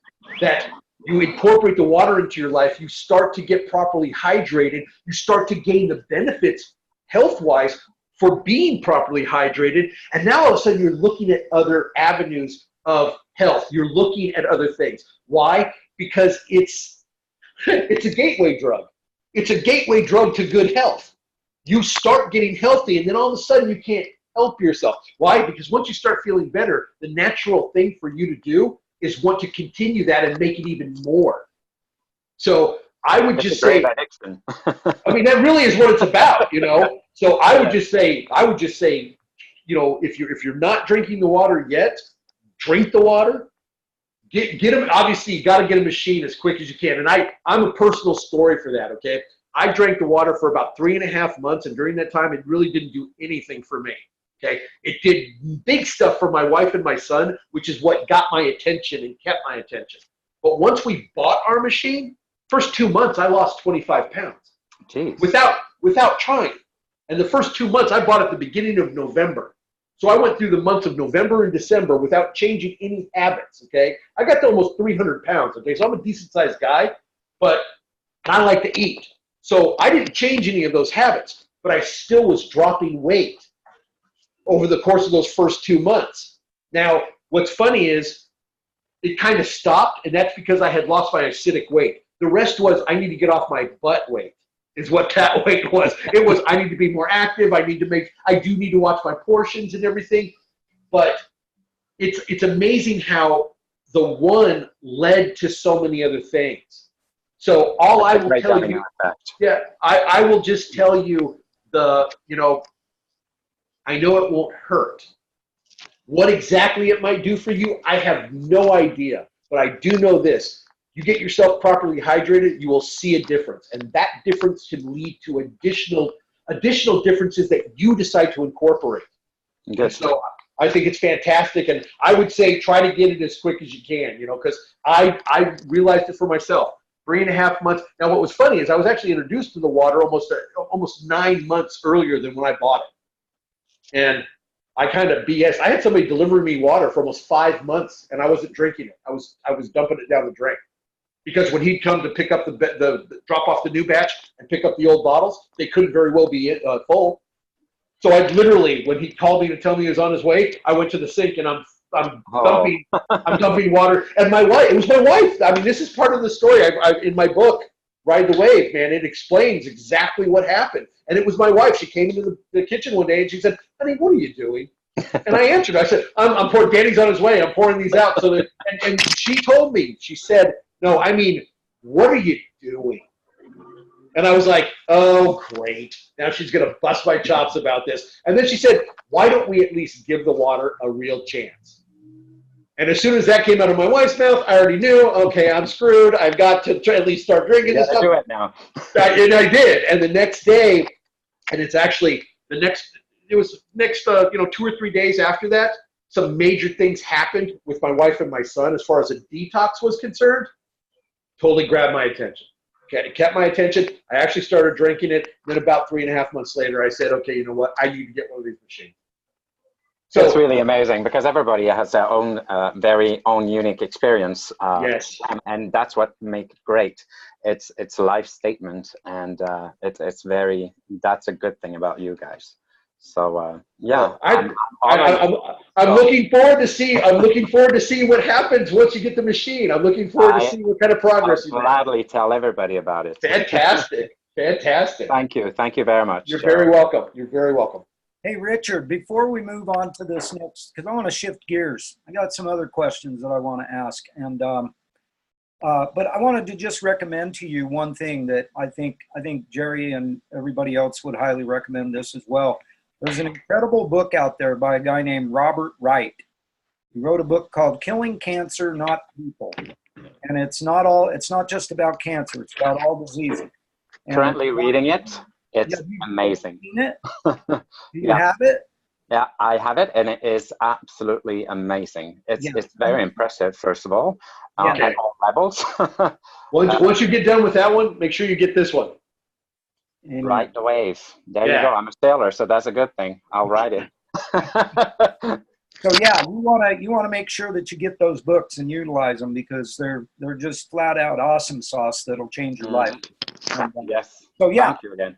Thanks for bringing those questions up, and thank you, Gerry, for giving such awesome answers to them. But I want to move into something else. I got some questions going on about the 2.5 water and the 11.5 water, and I believe that you have quite a bit of technical knowledge about this stuff, and I want to start with the 2.5 water, and the word out there on the street is that it gets stronger with age, and that's also the word on the 11.5 water as well. But one of my friends who lives in Great Britain, she asked about this and asked me to ask you about it. And 2.5. So does it get stronger with age or does it get weaker with age? And so 2.5. Pay attention, everybody, okay? Because I have researched this big time. The 2.5 smells stronger with age. It gets weaker with age. It is the strongest it can be straight out of the machine. That is the strongest it can be. When you put it into a container and then you open it up, basically what has happened is when you smell it and you smell that heavy chlorinated type smell, it's because there's chlorine gas that has been created that's in that water during the process. That chlorine gas has now escaped out of the water and it is in the top of the open cavity of the bottle. So when you open it up, what you're smelling is the chlorine gas that has been released from the water that is actually making that water less potent. Now, I've actually there's test strips that you can get specifically created for chlorine bath testing. It's what restaurants actually use, the health department uses to test the restaurants' chlorine bath for washing their dishes, okay? I've tested it, and the water that is aged, when you test it, it is nowhere near as strong as the stuff that is fresh. So don't let the smell fool you. The smell is a great way to let people know what the water is and basically how it's working, okay? Because essentially the 2.5 is nothing more than a natural form of bleach. That's what it is. And when it's produced, it's actually kind of cool, man. The actual process of how it kills germs.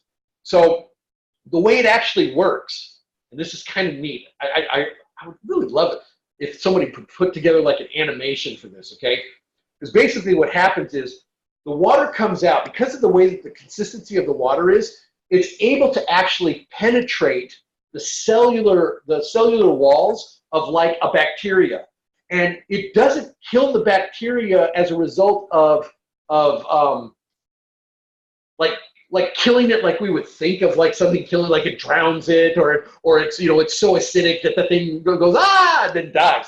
Basically what it does is it's able to penetrate through an outer barrier that most liquids can't penetrate, And essentially what it does is it floods the cell until it explodes. Like literally, that's how it kills bacteria. So it is exploding these things. That's another reason why you don't want to drink the 2.5 is because you'll have all these little dead exploded bacteria in there that you'll be drinking. But that, I'm only joking with that. But you don't want to drink the 2.5 because it's really not good for that. It's great for gargling, though. If like you have a sore throat, that's great. So the 2.5, to just lay this thing to rest, fresh is best. So basically, if you're going to clean your kitchen or your bathroom or someplace that you really want to have sanitizing power, you go into your machine, you pop on that 2.5 button, you put it at the bottom hose, you capture all that. You also want to make sure that you capture the 11.5 that's being produced at the same time. Capture it in a spray bottle, put the thing on, use it up. That's going to be the most effective. You store that, it might smell impressive, but what it's actually doing is less than if it was fresh out of the spout. Okay, so that's the 2.5. Now on the flip side, go ahead. I'm sorry. Go ahead. Question on that. Is there a bit of a shelf life? You know, because once again, the word on the street is that 2 weeks, 3 weeks, whatever. What kind of shelf life does it have? Like, for example, the reason I asked this question is I just went on a 6-day river trip. And on this river trip into the middle of nowhere, I couldn't take my Kong machine with me. I didn't even want to risk it. At some point in time, I might do that. But, so I took one of the big black jugs of 11.5 water, and I took a full spray bottle of 2.5 water. And I utilize that during the trip. Does it have that kind of a lifespan where like it's going to last for 6 days? Possibly. There's a couple of caveats that are necessary for that to be the case. First off, it can't be in a spray bottle. You have to remember the way a spray bottle works. The spray bottle has circulating air in order to make it be able to spray. Circulating air is one of the things that will deplete the properties. So if you had an airtight container and it was filled to the very, very, very top, you might be able to extend your shelf life just because the separation isn't happening and you might need to shake it up. But as soon as you open that up and expose it to air and use some of it and create a void in the bottle, you're diminishing the properties. Okay. So okay, Sean. For that, Sean's got to go. For that particular kind of thing, to try and get the best shelf life possible, probably a collapsible bag or something like that would maybe be best, that you could squeeze the air all out of it each time you use some. Either that or smaller batches. Okay. Smaller bottles that are more like, if you had almost like what they allow for the airport in the little pouches. If you had 5 of those little bottles and you don't open them up until you need them, then you're going to have a much better chance of retaining properties with the 4 older ones after using that first one. Okay. So it's almost better to do it in a smaller increment in order to really maximize the properties than a larger one and then try to mess with it. I mean, although one of the bags would probably work just fine, but it's also, you're asking yourself, what am I needing this for? Why do I need the 2.5? Why do I need the 11.5 on something like a trip like that? I can definitely understand the 2.5 because let's say that somebody slips, falls, gets in gets injured, whatever. It can be used to help dress a wound and clean it out and everything. The 11.5, again, if you're bringing that down, the 11.5 is actually a different story. The 11.5 is the opposite of the 2.5 when it comes to that.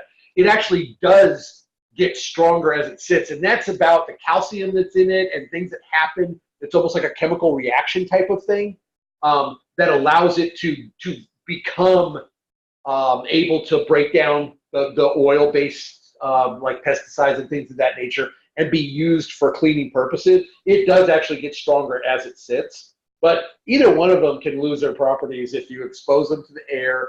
But for the most part, when it comes to 2.5, fresh out of the spout is the best and most effective. It is the strongest at that point.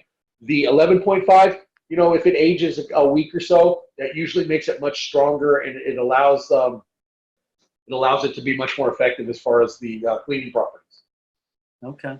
And that, see, that brings my next question up, because this is something I've been going through, and I was kind of excited to talk to you about this, just because I'm really trying to figure this out, just to hopefully save myself some embarrassment, because I had a really embarrassing situation with a friend of mine who bought a K8 from me, and I told him, dude, man, wait till you see the first time you clean off your vegetables.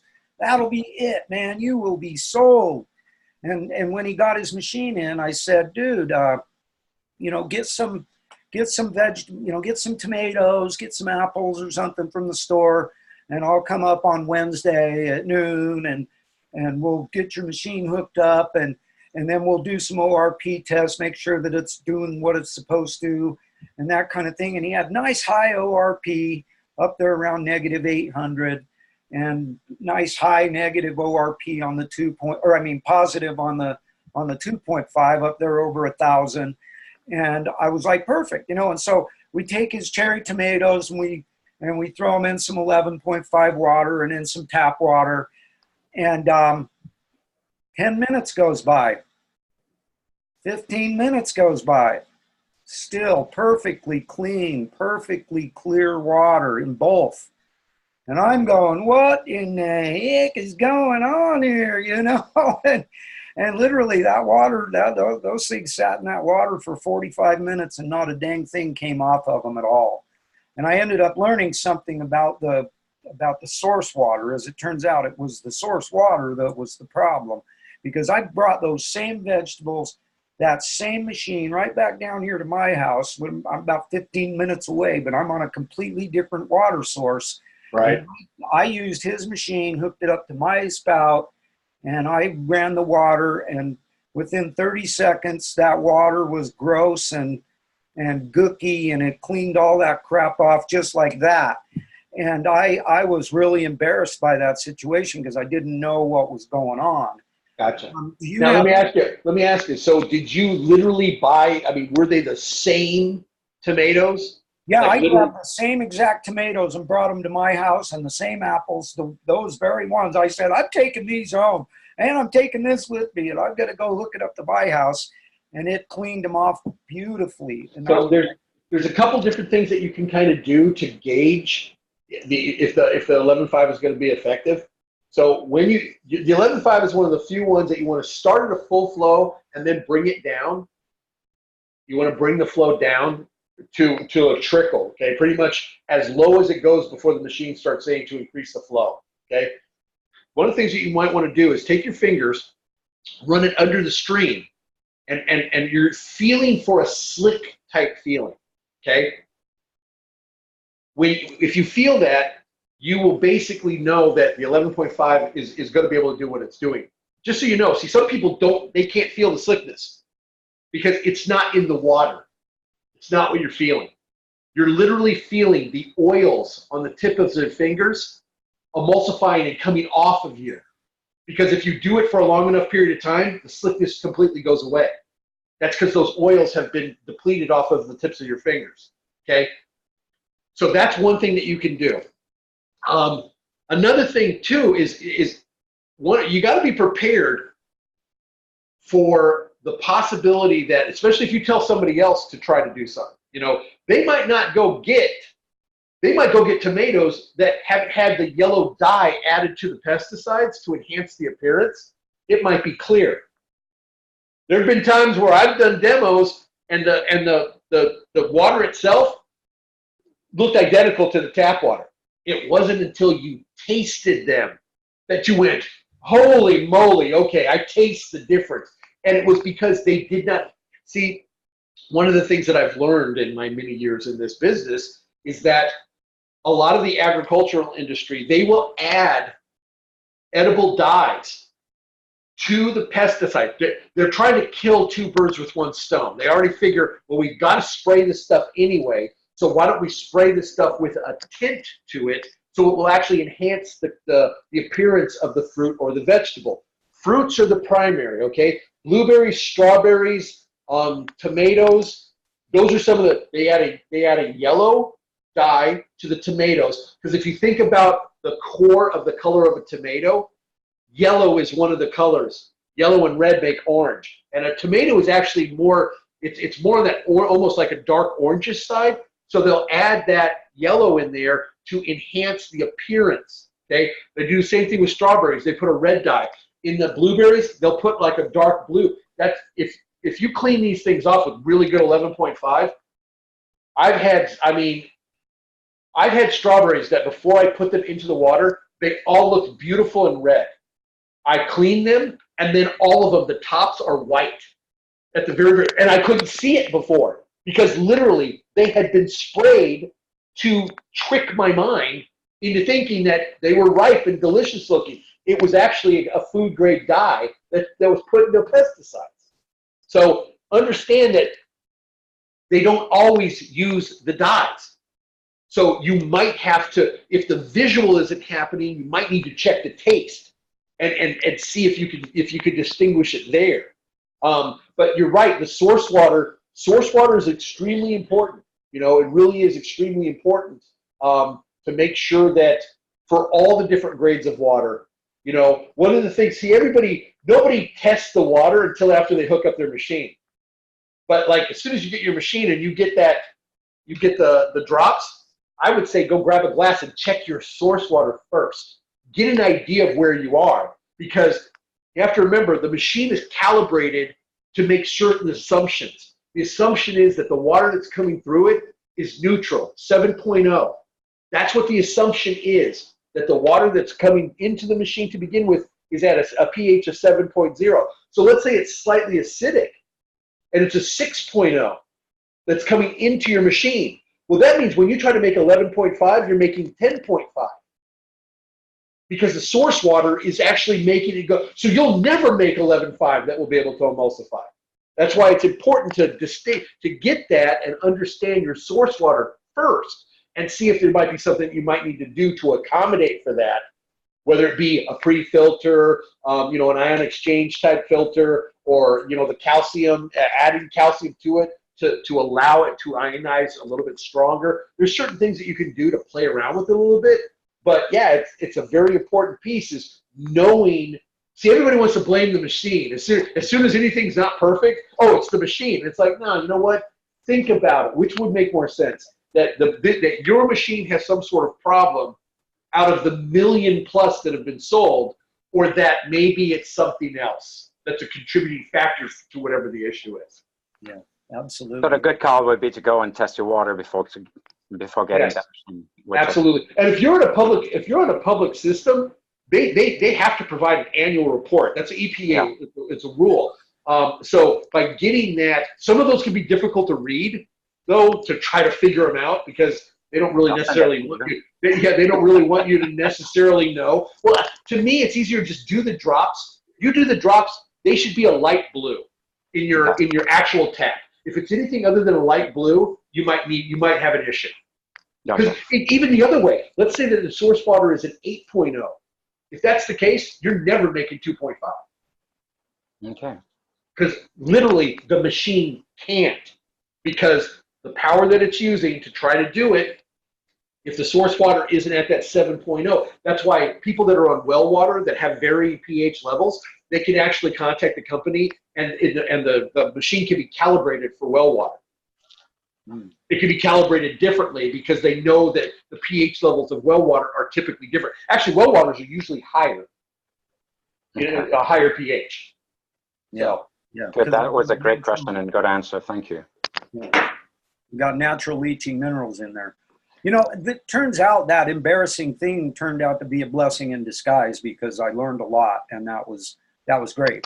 That's what. Hey, the lesson that you take from it should far outweigh any kind of embarrassment, because the embarrassment, yeah, the egg on your face can be easily washed off, you know, but the knowledge you have now can't be taken away.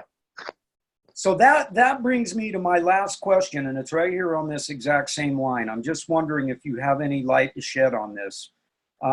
I had the most amazing experiment that we did here at the house the other night.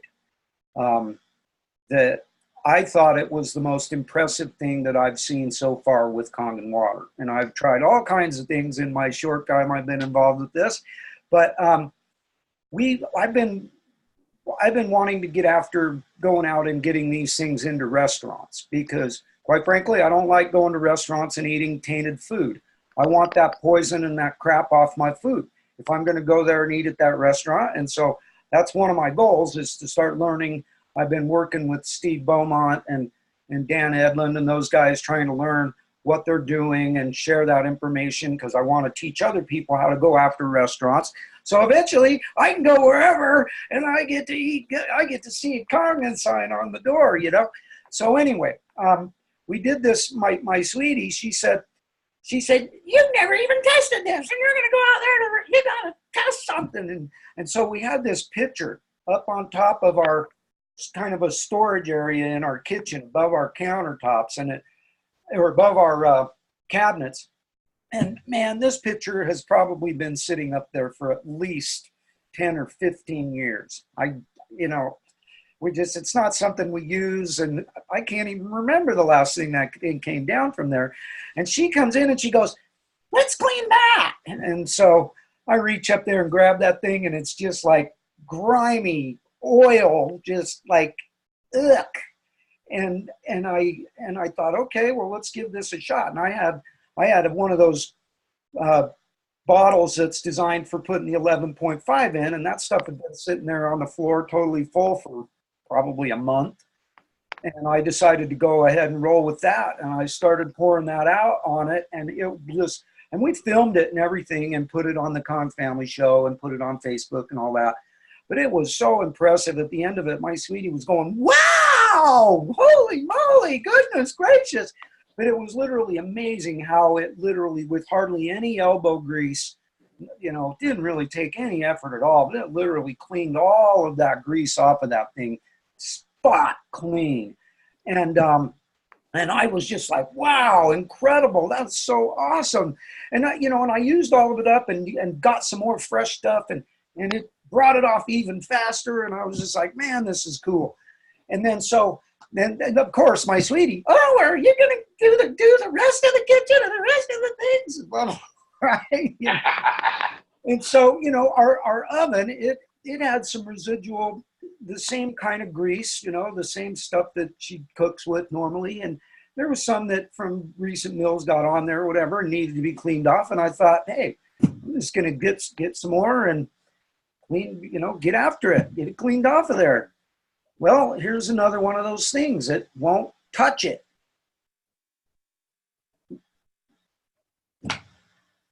Won't touch it. It's not taking it off. Really, on the oven?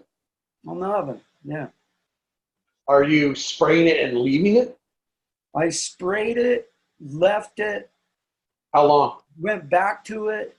How long? How long? Oh, probably only a couple of minutes. You think I should try this? Oh, yeah. Something like that. You want to let that sit for a good half hour. Okay. You want to really allow the water to do its thing. Now, obviously, like for the oven door, when you bring it down, you want to leave it down. Spray it, let it sit there. Same thing on the inside. Spray it, let it sit there. Let it sit, because what the water needs to do is penetrate. It needs to penetrate the stuff that's there, okay? But you have to give it the chance to do that. And that takes time. You have to remember, a dirty oven didn't become dirty after cooking once. No. It gets built up over time, use after use after use after use. And if that's the case, you need to give the water time to break through use after use after use after use. Let me tell you something about restaurants, though, and this is probably, after I say it, you're probably going to go, well, that actually makes sense. Most restaurateurs do not care about the things you think they care about, okay? Because most restaurateurs aren't the ones dealing directly with things like that. They've got employees that deal with that stuff, and quite frankly, they don't care. They figure, I'm paying this person anyway. If it's a little bit more difficult for them to clean something, that's okay. That's their job, okay? If you're going to approach restaurants, you need to approach it with one of three things in mind, okay? How can you help them make money? How can you help them save money? How can you help them improve their product? Amen. That's it. Those are the three things that they care about. I mean, honestly, it's the three things that they care about. Now, on the last one, how can they improve their product? What that also entails is how can they reduce risk and liability? And one of the ways, ask yourself this: if you were running a restaurant, what would be one of the things that would put you out of business very, very quickly? Food poisoning. Food poisoning, yeah. Food poisoning. If you can reduce the risk of foodborne illness in your clients, in your patrons, in your customers, you are hedging your bets for your own favor. So if you can create, I actually do a restaurant training. I have an entire training about restaurants. That I almost went into the restaurant industry. I actually worked in the kitchen in restaurants for almost 3 full years, and I almost went that direction. I was thinking about going to La Cordon Bleu in San Francisco, and this was years ago. This is before it was popular to be a chef. I just enjoy cooking. So, when I was like 18 years old, when I was 17, that's when I started in restaurants, and 17, 18, and 19, I worked in restaurants and in the kitchen. I wasn't a waiter. I worked in the kitchen with the food. So I have an understanding of the backside of a restaurant. I know how it operates. I know how it works. And, imagine, in my training, I had looked some stuff up, and there was a Mexican restaurant that got in a batch of chilies that they were using for chili rellenos that had E. coli. They didn't know it. And a lady actually died as a result of eating the chili relleno. Well, obviously, that restaurant went completely out of business. It went bankrupt. They got sued by the family. Done. Okay? So imagine being able to, if all they would have done is rinsed those chili rellenos with the 2.5 as part of a procedure that they do with fresh fruits and vegetables, most likely that lady would still be alive and they would have never had the problem that they had. So when you're talking to a restaurant, you need to speak their language. Don't come in thinking like a consumer. Okay, that's another thing too. You go talk to a restaurant, you're a salesperson. You are not, you need to have that hat on, and you need to understand that restaurants get pitched so many different things. Because you got to think about it like this. When you walk into a restaurant, do you think anything was there before they started the restaurant? Anything? No, nothing was there. From the tables to the chairs to the forks, the knives, the spoons, the napkins, the cups, none of that stuff was it. They had to buy all of that stuff. And all that stuff comes from different vendors. So they are inundated with people trying to sell them stuff. That's one of the other things you need to understand what you're walking into. Okay, if you're going to approach a commercial venue as a potential prospect, the one thing you absolutely need to do is you need to have all of they will not accept I'm not sure. This is not your grandmother. This is not your best friend. Let me check on that for you. You tell that to a commercial client, there is not going to be a next time. Because they don't want to waste their time. They need their questions answered right now. And if you're not the person to answer it, then you're not the person that they want to do business with. So keep that in mind when it comes to approaching restaurants. So again, how can it make them more money? How can it help them save money? How can it improve their product? Those are the three considerations. It's your job as a distributor to work out the nuances of what those are. How can they make more money? Well, you look at different restaurants that have already incorporated this water. There's a restaurant in Long Beach called La Opera. They put this in there, and they created a bottomless carafe of Kangen water for $5. Okay? In the first year they had the machine, they did over $60,000 in just that water. They were averaging $5,000 a month. Wow. Now, what was that? After they already bought the machine. So the machine was already paid for, and now it created a profit center for them. Okay? So that's how they can make money. How can they save money? You'll be able to cut down on chemical cleaners. Another thing that's kind of interesting, there's a hotel in Santa Monica. It's called the Sheraton Delfina. The Delfina wanted to be the greenest hotel in Southern California. Okay, and so they added to their mix a machine that only makes the 2.5 and 11.5. It doesn't make any of the drinking waters. Only 2.5 and 11.5. It's like a $15,000 machine. So it's not for it's not for consumers. And it's got a very narrow usage. Okay, but they started using the 2.5 and 11.5 to clean. Their cleaning staff started using it. The unseen benefit for them is they ended up paying for the machine in less than 6 months just by being able to eliminate the chemical cleaners. But what happened also that they didn't expect, their worker comp cases dropped to almost nothing for their cleaning staff. The reason is the workman comp cases that were happening for their cleaning staff, most of them were due to exposure to those chemicals in the confined areas of those bathrooms. It stopped. And so their worker comp cases went to almost nothing.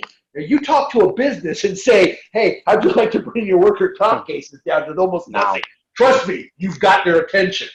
Okay? So it's stuff like that to learn these things and know what are the hot buttons of a restaurateur. Because if you go in there and you tell them, it's going to make your salad taste better. They're like, I sell plenty of salad tasting the way it does right now. I need something besides that. So you need to address the three main things that they're really interested in. How can I make more money? How can I save more money? How can I improve my product? And it is in that order. That's what they care about. And what is the lifespan of that machine, they would ask? Oh, I'd say it depends on how it's used. But, we've got machines that were sold 30 years ago that are still in operation. Wow. So it's, Patrick, I met a guy my first year when I went to a little hoo-ha here in Salt Lake, and I met a guy there, an old fella, and he told me he'd had his machine for 35 years. Jeez, Said wow. it still runs just as good as when I smuggled it in from Japan 35 years ago. That was 2 years ago, so now that means that thing's 37 years old. That is impressive. And so, yeah, they're built to last. That's more than cost. Now, that's one of the other things, too, to keep in mind is that if you're talking to a person who's in the restaurant industry, they are used to high-ticket items that are necessary for their product. What do you think? They've got like a little Coleman stove in the back? No, man, they've got a $20,000 industrial stove. They've got a $25,000, $30,000 industrial refrigerator. If they've got a full walk-in, you're probably looking at $30,000, $40,000 there. They understand that a quality product does come with a price. That's one of the reasons that you talk to somebody like a restaurant, price usually isn't a concern. It's how can you make me more money? How can you save me more money? How can you improve my product? And if you can show me those three things, price is secondary.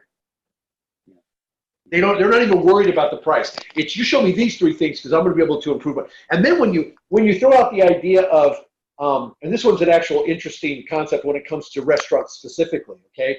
You ask them, what is your slowest day of the entire week and slowest time of that day? And let's say that they tell you, for whatever reason, Monday through Friday, between 2 and 4, it's like a ghost town in here. And you say, that's fantastic. We're going to change your 2 to 4 downtime to be your busiest time of the day. And they say, well, how are you going to do that? You say, well, what you do is you have a machine in the back that's used for the purposes of creation, cooking, everything else, okay? You have a machine in the front that is for service, water service, including someone being able to walk in there like a water share and get a free gallon of water. And while they're there, you put a little sign out that says, Kangen water available from 2 to 4. Ask about our Kangen friend 10% discount. Now, any person who walks through those doors is going to look at that. They're going to see discount, and then they're going to say, well, how do I become a Kangen friend? I want a 10% discount. And then you have the wait staff with some basic information that is able to say, oh, so this is what now all of a sudden you have people coming in. So let's say that you come in at 2 o'clock in the afternoon to get some water because you're able to do this because you don't have a machine yet. You want to try it out. You go in there to get some water, and now what are you doing? You're smelling that pie they just baked. the odors of delicious food are just hitting you in the face. And you're like, well, you know what? While I'm here, I might as well grab something to eat. I might as well grab a quick bite. Now, all of a sudden, that 2 to 4 hour that was their slowest is becoming their busiest because more and more people are coming to get water. And that's the only time that they're making it available. See, there are little things that you can do that can turn the worst into the best. Yeah. Okay, and it's just a matter of learning those things and being able to really maximize that. I mean, that's it's pretty. I'm going to give everybody a hint too, because this is what I did with one of the restaurants I've dealt with. I got a little bottle of 2.5. I ordered, or not 11. It was 11.5. I ordered a salad, but I asked for my dressing on the side and an extra glass. Okay, brought the extra glass. I asked for extra cherry tomatoes. I took the cherry tomatoes right off my salad, put them in the glass, and I didn't do this around anybody else. I did this for me. I put them in the glass. I took my 11.5. I poured it in there. I swashed, turned yellow, bright yellow. I said, exactly what I thought. I got up. I went to the bathroom. I dumped out the water. I came back. I ate the tomatoes. I put the club down. No big deal. A week later, I sat down with the owner. He came and sat down with me, and I said, hey, you know what? Let's try something. I said, I've got this special water here. I said, go into the back right now. Just go grab a bowl full of your own cherry tomatoes. Let's try something. He went into the back. He got the little white bowl. I poured the water over it. Guess what it did? The exact same thing that I already tested to make sure that's what it was going to do. The water was just bright yellow. And he's like, oh my, because he got it out of his kitchen. It wasn't me bringing tomatoes in off the street that I might have messed with or, put something on it. These were right out of his own kitchen. When he saw that, trust me, he was much more receptive to the entire thing. Because I said, you do realize you're serving poison to your customers. Because he was like, what is that? And I'm like, oil-based pesticides. So there are little tricks, but it's important that you know what the things that you need to do ahead of time. Because what would have happened if I would have just tried that without testing it? It happened like JJ's. Or if they were, that the tomatoes they happened to get had clear pesticides on them. Without that visual, it doesn't have the same impact. So you need to check that stuff ahead of time and be prepared. If you're going into a commercial, if you're going to have commercial prospects, it does change the way you have to approach it. This is not like walking into somebody's house. It's completely different. It's a different process. That's awesome. That's very similar to what, some of what you said is similar to what Steve said. He told me the same thing. You don't want to go in there talking about drinking water, blah, blah, blah. You don't treat them like your grandma. And he's probably gotten some training from you, is my guess. He has. I know Steve Beaumont very well. He has that steel. But no, I'm glad for him, man. I'm glad if he was able to take some of that information and be able to, use it in his business building, because it's helping him financially. It's also helping his community. The more restaurants that get this in there, the better the idea, or the faster the idea of this health through hydration and a difference can start being embraced by the entire community. Because which one do you get more traffic through, your house, or do you think you have more people coming to your house or more people going to a restaurant every day? Exactly. I mean, I would say probably the restaurant, and I probably want to keep it that way. Yeah, no doubt. Maybe. Holy moly, man. Yeah, we've been going for quite a while, buddy. Wow. I really appreciate your time and all your help, and man, I'd love to learn. I'll just hook up with you on the personal side for some, hopefully hooking up to get some more restaurant training, because I really am passionate about this. I feel like you just said, I feel like it's an incredible way to open this up and get this out there. And plus, like I said, I don't want to, there's a lot of restaurants I like to eat at, but I don't want to go eat their poisons. And I know that the food that they've got is poison because you can't get it off with regular water. And you know what? Don't get me wrong, too, because most restaurateurs, they actually do really care. They really do care about, the quality of the food. That a lot of times, though, for a restaurant, you've only got one supplier in your area when it comes to like the stuff that you can get. So sometimes your hands are tied of who you can actually use to get things like fresh produce. And so it really is important for them to understand that, you know, if you can't pick and choose to get the best, and you kind of have to get what you can get, then that means you have to then assume responsibility for making sure that what it is you're getting is the best that it can be. And I think most restaurateurs, you know, they do understand that the quality of their product is extremely important.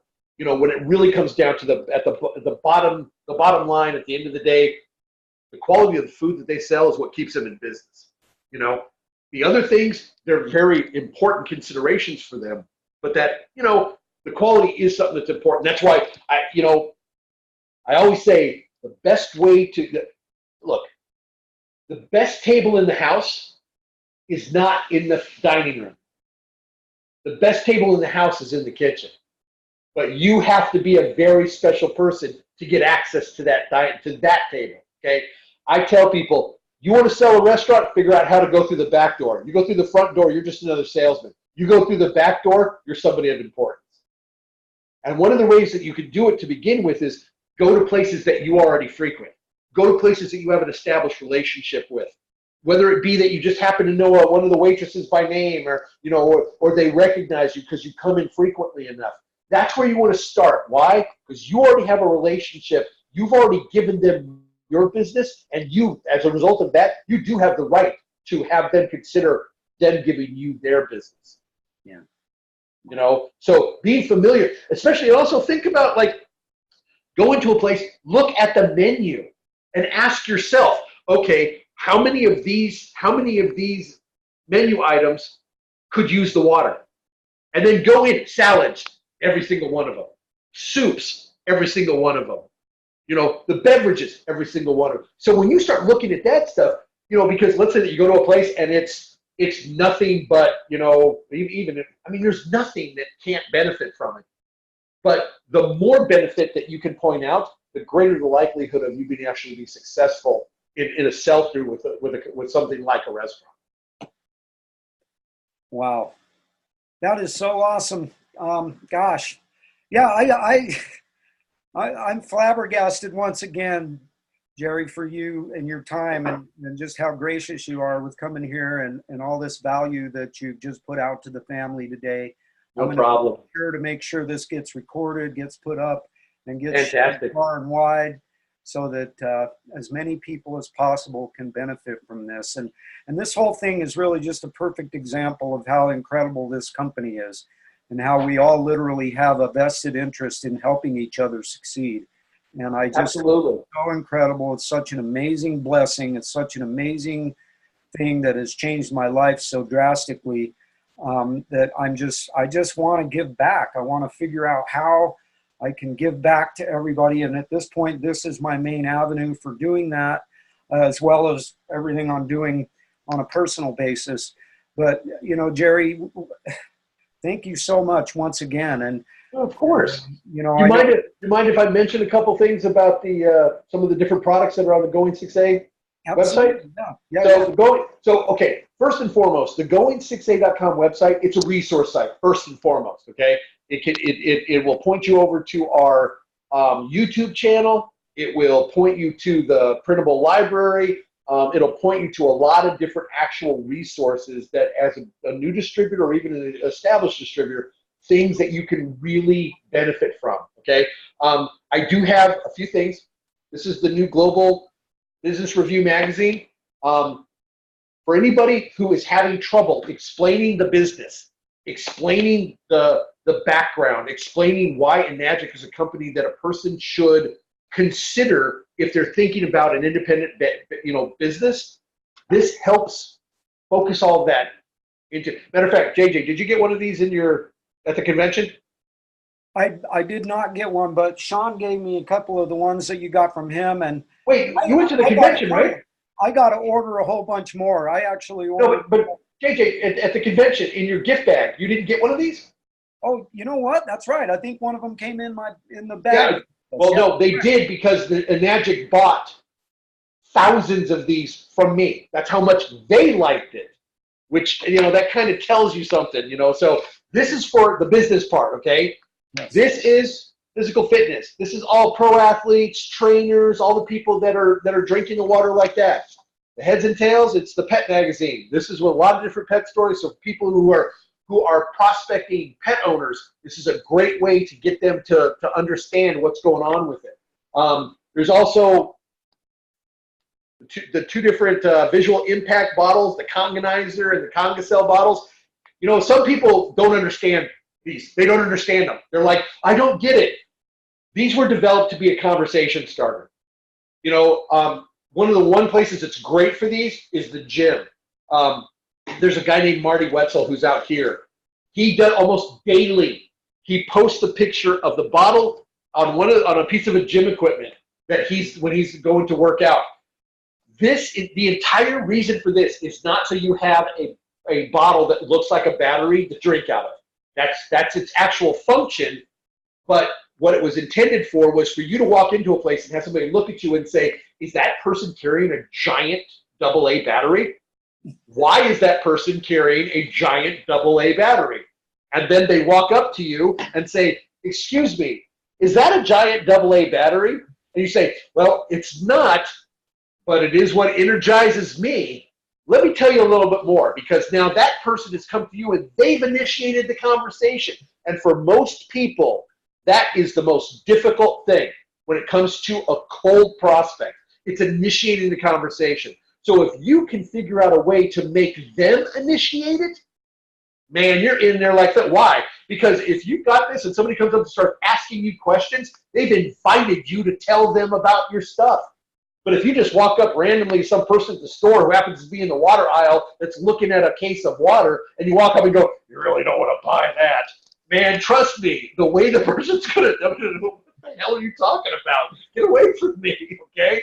So there's different things that people need to know that can be very helpful to you, okay? So if you go to going6a.com and go to the store, there's products that are on there. These are actually on sale right now. There's also a discount code that's going to be ending very soon.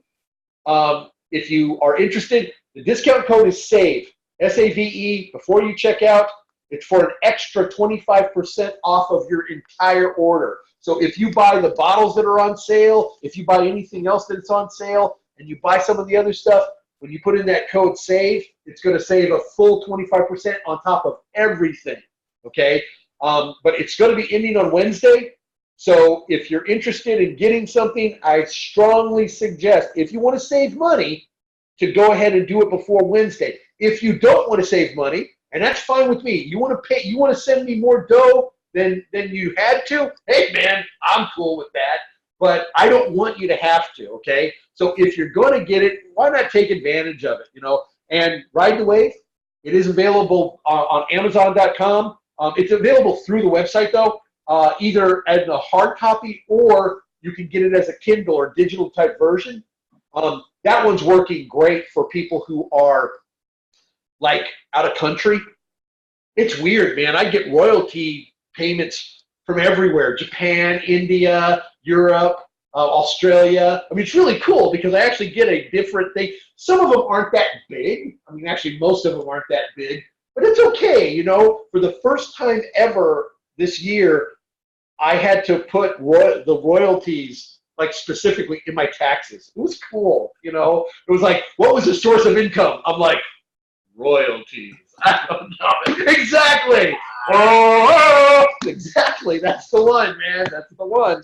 So, well, listen, JJ, I just want to thank you again, man, for not only for having me on today and allowing me to share some of this information with your viewers, but just, you know, I want to thank you for what you're doing, you know, because I don't think a lot of people understand what goes into doing this type of stuff as far as scheduling is concerned and making sure that you know what you're talking about. You're doing a great service for the entire NADGA community. And I just want to say, on a personal note, man, I thank you very much for that. Yeah, it's my pleasure, buddy. And it's such a blessing. And I'm so grateful that I get to be able to meet people like you and get all this information and then be able to share it out with other people. It's really a heartwarming thing for me. And like I say on this show all the time, I usually start every show and end every show with the same thing. And so seeing how we're getting ready to head out of this joint, might as well just move on with the ending. And that is that we are the Kong family. And we just have this really simple goal. We just want to change the world. And some people might think that's a crazy and out of sight, lofty goal. But the truth of the matter is we're watching it happen every day. Every single day, we have the benefit and the joy of watching the world change, because it all happens one person at a time. It happens, as my brother Sean would say, it happens one glass of 9.5, hydrogen-rich, oxygen-saturated, indubitably hydrating, Kong and 9.5 at a time. And I love to add one lightning bolt in a box, one incredible guest, one fun, awesome show, and one amazing family at a time. And as always, kids, we love you. And do not forget your hugs. Do not forget your hugs and your HooDeeHooos. Get out there and change the world, kids, starting with your own. And we look forward to seeing you again. I'll be back tomorrow morning at 8:45 with some more fun. And yeah, just going to keep on rolling, keep on changing the world. Thanks again, Gerry, for all of your awesome sauce help and all your great information. And I'm going to be getting on the website. I got to get some of your stuff. And you guys, I highly recommend you get on his site, get the stuff that Gerry's producing. It's the best stuff out there. I actually had a whole box of it that I took a whole bunch of stuff when I was heading down to San Diego. I had a whole box of stuff that I bought from you, and all the extra stuff that you sent me, and plus some stuff from Bill Powers. And one of my boxes, I was delivering all this stuff for Fred Brown down to the Las Vegas water store, and my box, it got added in there, and I didn't get it. Oh, no. And sure enough, it disappeared. Yeah. Where it went. Yeah, that unfortunately happens. So that was my own stupid fault for leaving it in there, but it doesn't matter. It's valuable stuff, and I've had tremendous luck with it, and it's just great resources to give stuff to people and teach them about this. So get on there, kids. Get over there to going6a.com. Do it before Wednesday. Remember to put in the promo code SAVE so you can save some money, 25% off. That's huge. I know I'm getting in there. You guys should too. All right. Love you guys. Thanks again, Gerry. Have a great one, buddy. HooDeeHoooo! HooDeeHoooo, buddy. Thanks, everybody. Love you so much. Have a great night.